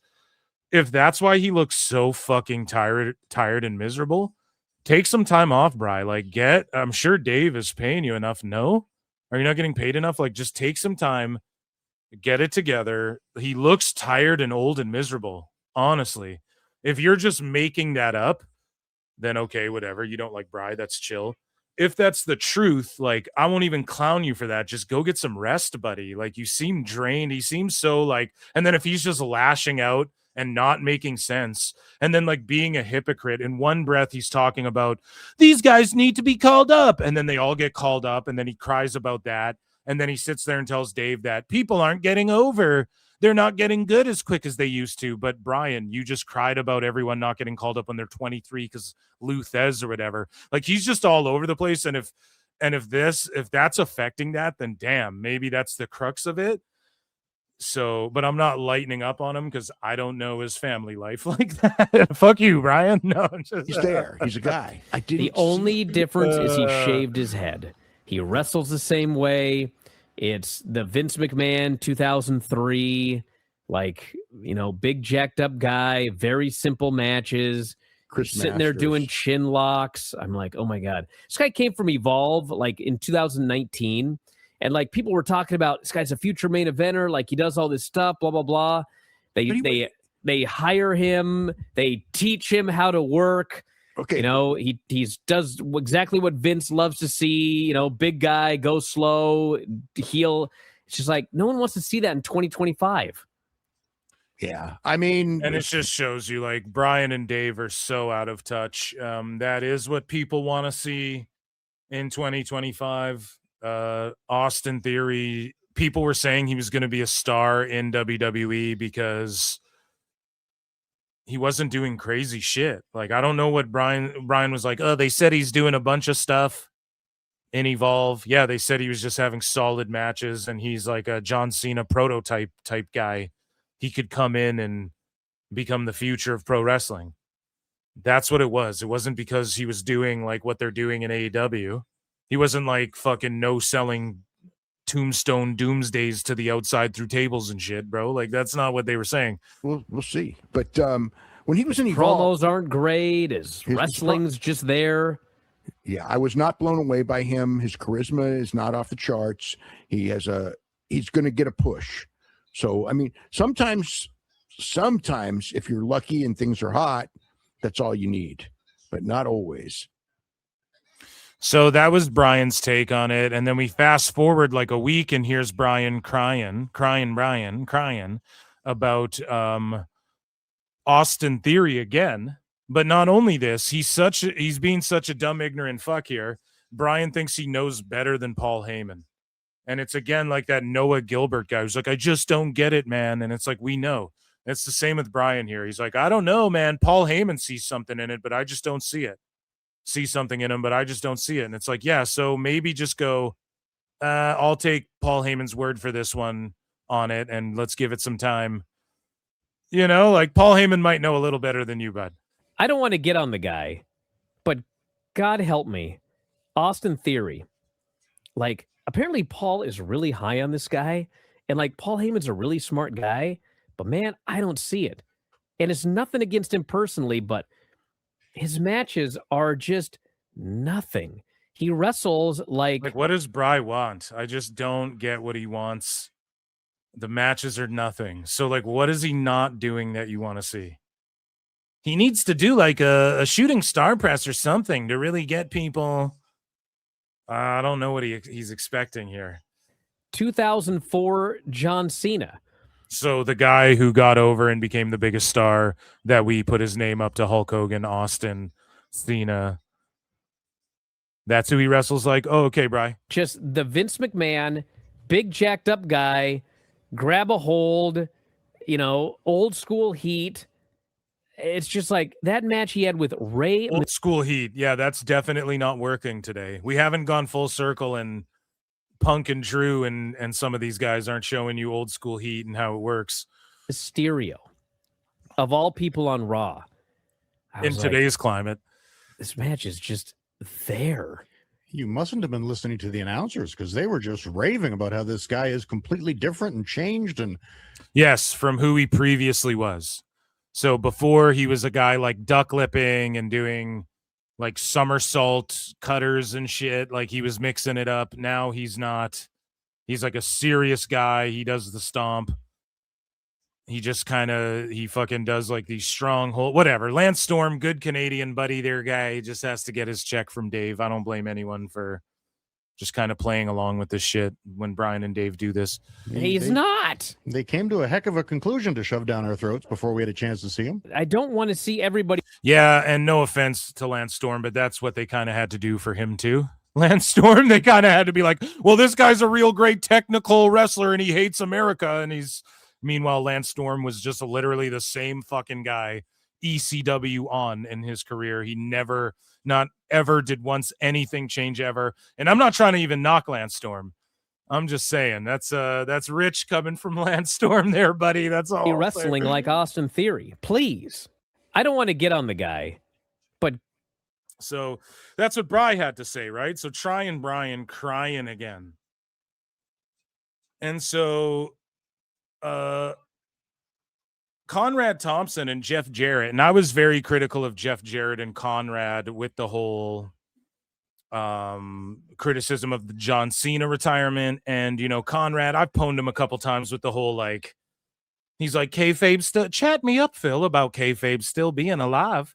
Oh, come on now, Eric, that's not very fair. Kayfabe's alive if you just don't live your life like a normal human being. If you just eliminate social media from your entire life, there's a lot to unpack there. Chat me up about having to delete Twitter in order to avoid kayfabe being dead. And it's like, yeah, that's not how the algorithm works. Like if I watch Raw on Netflix, I'm going to turn Netflix on. They're going to suggest Unreal to me. Conrad's advice to people is log off, watch other wrestling companies. Okay, well, so watch AEW. They've had multiple reality shows. They've had multiple. So it's like they do the same thing. Everyone, kayfabe's dead. It's like Nas said, hip-hop been dead. It's over. Hip-hop should die before I wait. I can't remember the fucking lyrics. But hip-hop is dead. Hip-hop just died this morning. Kayfabe just died this morning. It's dead. It's dead. That song. You guys know what I'm getting at here. And so Conrad, though, who would have thunk it? He is the guy to unleash and bury crying Brian, and I love this. I love that Connie did come on this. now, Eric. He will sweep for Dave, but for Brian, he calls him right out. And so here's what Jeff Jarrett and Conrad Thompson had to say on the My World podcast with Jeff Jarrett. And hey, it's Conrad. And let's hear what they had to say about Bryan Alvarez's assessment of Austin Theory. What do you got, pal? What do you think? I'm thinking. I want to ask myself, when was the last time Bryan Alvarez talked about somebody on AEW that same way? Oh, boom! Thank God, Conrad. Let's fucking go. Let's go. This is why I give Brian no passes. People are like, oh, he's just waiting. He actually calls Dave out on his shit. Yeah, because it's impossible not to. Dave bullshits so hard that even bullshitters have to be like, come on, man. Oh, that's not going to happen. And that's my issue. Like, I don't know well enough to know. I can't say that he never. So you may know more qualifications than me, but Well, I'll tell you this: a friend of mine stood about a mile from here in the Von Braun Civic Center and cut an impassioned promo about a year ago, and Bryan Alvarez had an absolute meltdown about it online, that he didn't like it, that he hated it, that it sucked. Let's fucking go. Yo, we need the Conrad Phil Marks crossover where we roast. Come on now, Brian. Eric. Let's fucking do it, buddy. Let's make it happen. Oh my God, let's go. Blah blah blah. Brian's never. And the entire angle was scrapped. Yeah, Brian is miserable. If he is going through, I mean, I don't want to bring that all into it, but if he's going through some shit, yeah, it's starting to show. You know, like I think Bryan Alvarez changed your creative last year. Damn, dude. Conrad would not say that if there wasn't some validity to that, because Tony Khan, or the young fucking superstar, babyface, that former heel thing. So. Damn, that's a crazy thing to say. And also, like, they just completely kiboshed the Jeff Jarrett, I'm going on my retirement tour thing. Like, that just ended with zero explanation and zero rhyme or reason. And that's why people went harsh on Jeff Jarrett for shitting on John Cena's retirement. As a matter of fact, I know he did. Oh, my God. Conrad, you have to come on Dave Meltzer Dumb Moment of the Week. This is actually The best guys, Tony Khan. Woo! Wrestling's not fake. Oh man. Oh my God. Your boy Phil is marking out right now, dude. Bryan Alvarez got this shit kiboshed. Oh my God. Because it's Tony the greatest thing I've Khan ever seen. reads the fucking Observer, and so crying Brian, because Tony's listening to it, he shit all over Jeff Jarrett, and then Tony Khan axed Brian. Jeff Jarrett's shit. Oh my God, is that what Conrad is saying? Oh my God, I love this so much. Like, I think Bryan Alvarez changed your creative last year. As a matter of fact, I know he did. Yeah, that's what happened. You did your promo. It was received poorly by Bryan Alvarez. People in that side, on that side of the fence, said, "Oh, he didn't like it. Let's try something else." Oh my God. Oh my God. Is that what Tony Khan legit The best did? guys, Tony Khan. I'm sorry. This is so good. Conrad's fed up. He is fucking fed up, dude. And he is just, oh man. Wow. He's a shape. He is a tastemaker. The AEW audience and a lot of wrestling fans, myself included. How could AEW or Tony Khan be promotion or booker of the year? You see Wrestle purists posting their dumbass awards. How could Tony Khan be booker of the year when Bryan fucking Alvarez and Dave Meltzer are influencing his booking? And then they'll spurg out and go, all WWE does is listen to Twitter. Meanwhile, Tone's listening to this dying dirt sheet that everybody makes fun of. Holy fuck, man. We have grown up reading the Observer because we wanted to know, and Dave would even probably tell you that his goal was to tell you, almost serve as a guide. Almost think about it like it was a food critic, Jeff. Oh. Hey, there's a new restaurant that just opened up. We went in and we tried the so-and-so. You got to go and be sure to check out this dish or that dish. Of course, Conrad's thinking of food. Meltzer was trying to help wrestling. Oh, come on, Phil. That's not very fair. I thought we were on the same side. Chat me up about saving on life insurance and jewelry down below. A 2-for-1 deal. Get your grandma some life insurance and get a chain. And say, hey, man, go out of your way to see this. I saw this, and this match was outstanding. It got this many stars. When I was a tape collecting fan back in the 90s, a lot of us looked at these best of compilations, and it would just be, 1 through 12. this guy versus that guy, and there'd be stars on the side. And we all knew as fans, those are Dave Meltzer's ratings. But he has raised now an entire group of fans who have grown up knowing that he's the tastemaker, he's the critic, he's the Roger and just like Gen X, and the same way Gen X fucked everything up in society, they fucked wrestling up with this too. No, I'm just kidding. Ebert. Oh, this movie got 2 thumbs up, we better go see it, that sort of thing.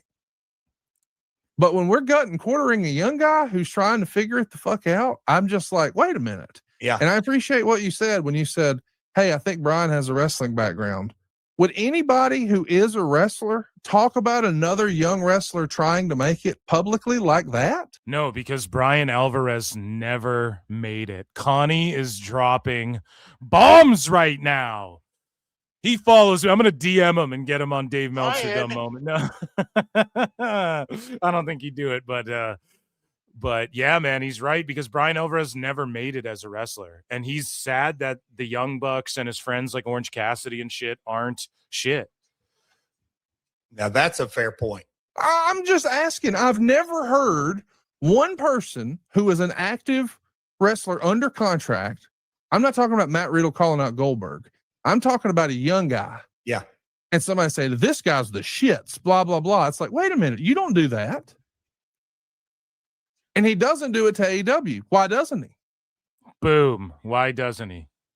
Because those are his friends. He has influence over them. The best guy's Tony McCann. We all know this. That's real. So, Conrad, one thing that you said, I'm going to circle back on, is the mystery has been solved by Conrad Thompson, because I get asked that more often. Hey, man, Ask Bryan fucking Alvarez. He'll tell you. What happened to your story? Go play his podcast, his audio shows immediately afterwards. He was after you and it was dropped. He was the loudest voice. But what I'm saying is what those guys believe gets parroted. Yes, and it gets repeated. Yes. By sickos, by fucking the lowest of the low, as Eric Bischoff would say, the lowest of the low, subhuman, fucking whatever Eric Bischoff would say there, is who parrots it as well, is who parrots the Observer. This is why they're doing fire sales. It's not a coincidence that Observer's been 50% off for going on over a year now, and AEW's falling off entirely. It's not a coincidence. Yes. If Meltzer said this is a 5-star match, then AEW's ice cold. Dynamite just ended. Brody King, I wish, turned heel on Bandito there and joined MJF. And I would just say that Dynamite wasn't that bad actually tonight. Pretty good episode, but it's ice cold. Who gives a fuck? I got to go out of my way to see it. And Meltzer said it's good, and I want to be perceived as smart because he's perceived as smart. Damn, so he smashed him to oblivion. And there's actually one more clip. Shout out Triple H's Thoughts who posted these. There's one more clip here, and they continue along. Let's listen to this. Or at least here's 44 seconds worth of Conrad spitting. Like, come on, man. Come on, man. I need that on the soundboard. Oh, come on now, Eric. Come on, man. Like, come on, man. Yeah. Don't gut and quarter a guy. You just said, well, he was the biggest star in Evolve and there was so much hope and promise. Why can't we say WWE fucked it up? Why do we have to say this guy sucks? What does that even mean, this guy sucks? If he showed up in AEW, would you keep the same energy? No. I don't think you would, because I've not heard you bury anybody in AEW Ring of Honor that way. And I wonder why that is. I'm not suggesting that you're on any sort of payroll at all. I'm just saying, because it's fucking not right. I thought you were one of the boys. The boys don't talk about each other like that, not publicly. Now, behind the scenes, he's not one of the boys. Yeah, that's the problem. Bryan thinks he's one of the boys. Well, I've trained and I've wrestled and no one cares. They'll bury the shit out of each other. We all know that.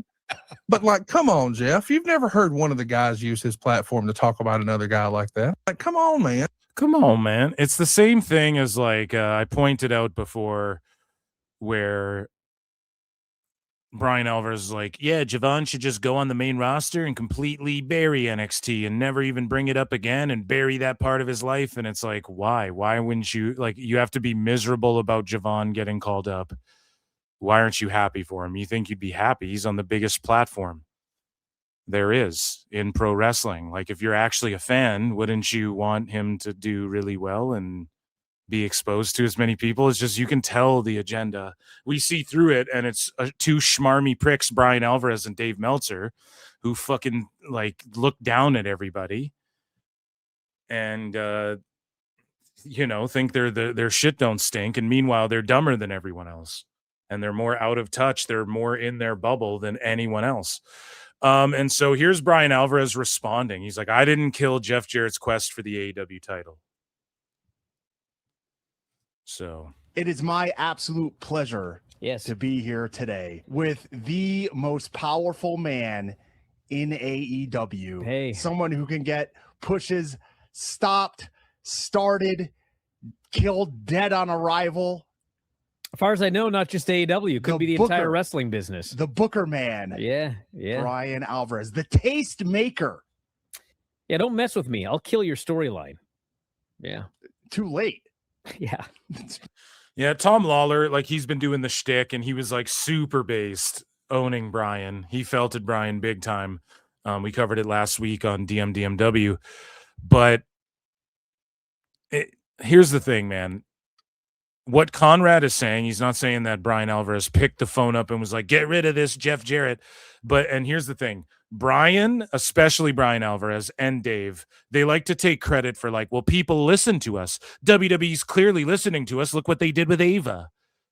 They're listening to us. They love to play that game when it is good for them, when they can go, told you so. But then in an instance where Conrad's pointing out, no, Tony Khan's influenced by you guys. And you guys said this shit, and then look what happened. That's what he's... And if you're Tom Lawler or you're Bryan Alvarez, you have to be able to admit that part. It's true. You guys have influence over Tony Khan. And if you want to say you have influence over WWE and all of the wrestling, whenever you want to pick and choose your influence, no, it's there all the time. If that's how you want to play this game, you know what I mean? And it's definitely there with AEW. We know that 100%. Maybe not the Fed, but Wubs, you guys 100% have influence over. I talked about this on Friday. It was stupid. I didn't kill Jeff Jarrett's quest for the AEW title. I don't care what anybody says. Yeah, maybe I was talking about it on a show and Tony heard it and thought, hey, I'm not sure that is going to be a good story. But like, guys, I mean, I was nicer than 99% of fans when that storyline started, right? You want to know who if Tony books for anybody, okay? First off, he doesn't. He only books for himself. But if he booked for somebody, okay, if it ain't me, it's Twitter. He's on that thing all the time looking at feedback. Yeah, I do kind of. I'll give Bryan that. Like the IWC wasn't too friendly to this either. I heard rumors too that MJF saw like online, and this could all be made up, but this is a rumor I heard too, that with this Jeff Jarrett thing, MJF saw like online shit about it, and he was like, "Fuck, give me something better." Like he went to Tony and was like, but I mean that could be, who knows? I'm not El Boo here. I'm not fucking saying a dirt sheet, but yeah. So that's Bryan's response. But again, he just doesn't. He has to understand that the Wrestling Observer and F4W, literally the companies are attached. They're one company. So Bryan can't be like, oh, I'm this separate thing over here. No, you and Dave have influence over Tony Khan, period. What goes in the Observer, what goes on the website, what gets quoted out of the Observer radio and all this shit, Tone listens to that, and you guys are Twitter sickos. Alvarez and Dave have the same fucking idea of what wrestling should be as like the all-day Twitter sickos who are just on there all day being sickos. So those all line up. All of your... So he's like, oh, not me. He listens to Twitter. Yeah, bro. That's what you and Dave say is so good, or is what like hardcore Twitter sickos think is so good as well. And so, yes, you're saying the exact same thing that everyone else is saying. And that, I guess, ladies and gentlemen, was trying Bryan, crying Bryan. Guys, we went for over 3 hours. How was Dynamite? I rate it actually pretty high. Dynamite was pretty good, other than I think Brody King could have went heel on Bandito, joined up with MJF. That would have been a cool way to end that show. And also, I will say that the shit that was supposed to be their main shit with Swerve, Hangman, and Kenny and all that stuff, that was the worst stuff on the show. So that's supposed to be your top guy stuff, and it was the worst shit for me on the show. And yeah, ladies and gentlemen, thank you for tuning in. I've been Phil Marks. I will see you guys tomorrow for Dave Meltzer Dumb Moment of the Week and TNA on AMC live. It'll be a late one. It'll be a couple long streams. I appreciate you all for being here. Hit like on your way out. Godspeed, ladies and germs. The best guys, Tony Khan. Be good to each other. And until next time, guys, I will see you. I've been Phil Marks. I will see you for Sicko Saturday. Actually, no, I'll see you tomorrow. Dummy. I'm just looking at my schedule here. I will see you guys tomorrow for Dave Meltzer Dumb Moment. Don't forget Sicko Saturday, PWT, and I'll see you guys though tomorrow for Dave Meltzer and the fucking TNA show. That's right. I just said it, so don't forget it. So nice. I said it twice. Appreciate you all. God bless you all. Peace. I look and see it's not just me. Jeff, why do you insist on doing this dumb internet shit on TV? I look and see it's not just me. This place is a fucking joke, man. You're a clown. I quit. So many of us have stood where I stand. We are the young, so raise your hand. So many of us have stood where I stand. We are the young, so raise your hand. We call us problem child. We spend our lives on trial. We walk an endless mile. We are the youth gone wild. We stand and we won't fall. We're 1 and 1 for all. The writing's on the wall. We are the youth gone wild. No. It doesn't make logical sense. But it makes yes, of course. But it makes wrestling booking sense. Of course, this makes no sense. Of course, okay, it makes no sense. However, in pro wrestling booking, which often makes no sense, you would do that. It's about making money. It's not about anything else. Wrestling's always been about making money first and foremost. That's it. Yes, I look and see it's not just me. Last weekend was the greatest weekend in AEW history. This is the greatest week. I look and see it's not just me. My security, my safety, my life was in danger at a wrestling show. So many of us have stood where I stand. We are the young, so raise your hand. So many of us have stood where I stand. We are the young, so raise your hand. We call us problem child. We spend our lives on trial. We walk an endless mile. We are the youth gone wild. We stand and we won't fall. We're 1 and 1 for all. The writing's on the wall. We are the youth gone wild. We call us problem child. We spend our lives on trial. We walk an endless mile. We are the youth gone wild. We stand and we won't fall. We're 1 and 1 for all. The writing's on the wall. We are the youth gone wild. Get wild! Yeah! If you're familiar with how we do things often here on these Wednesdays, it's a lot like one of my favorite movies, Time Cop. What? Fuck you. Fuck you. Yeah! Yeah!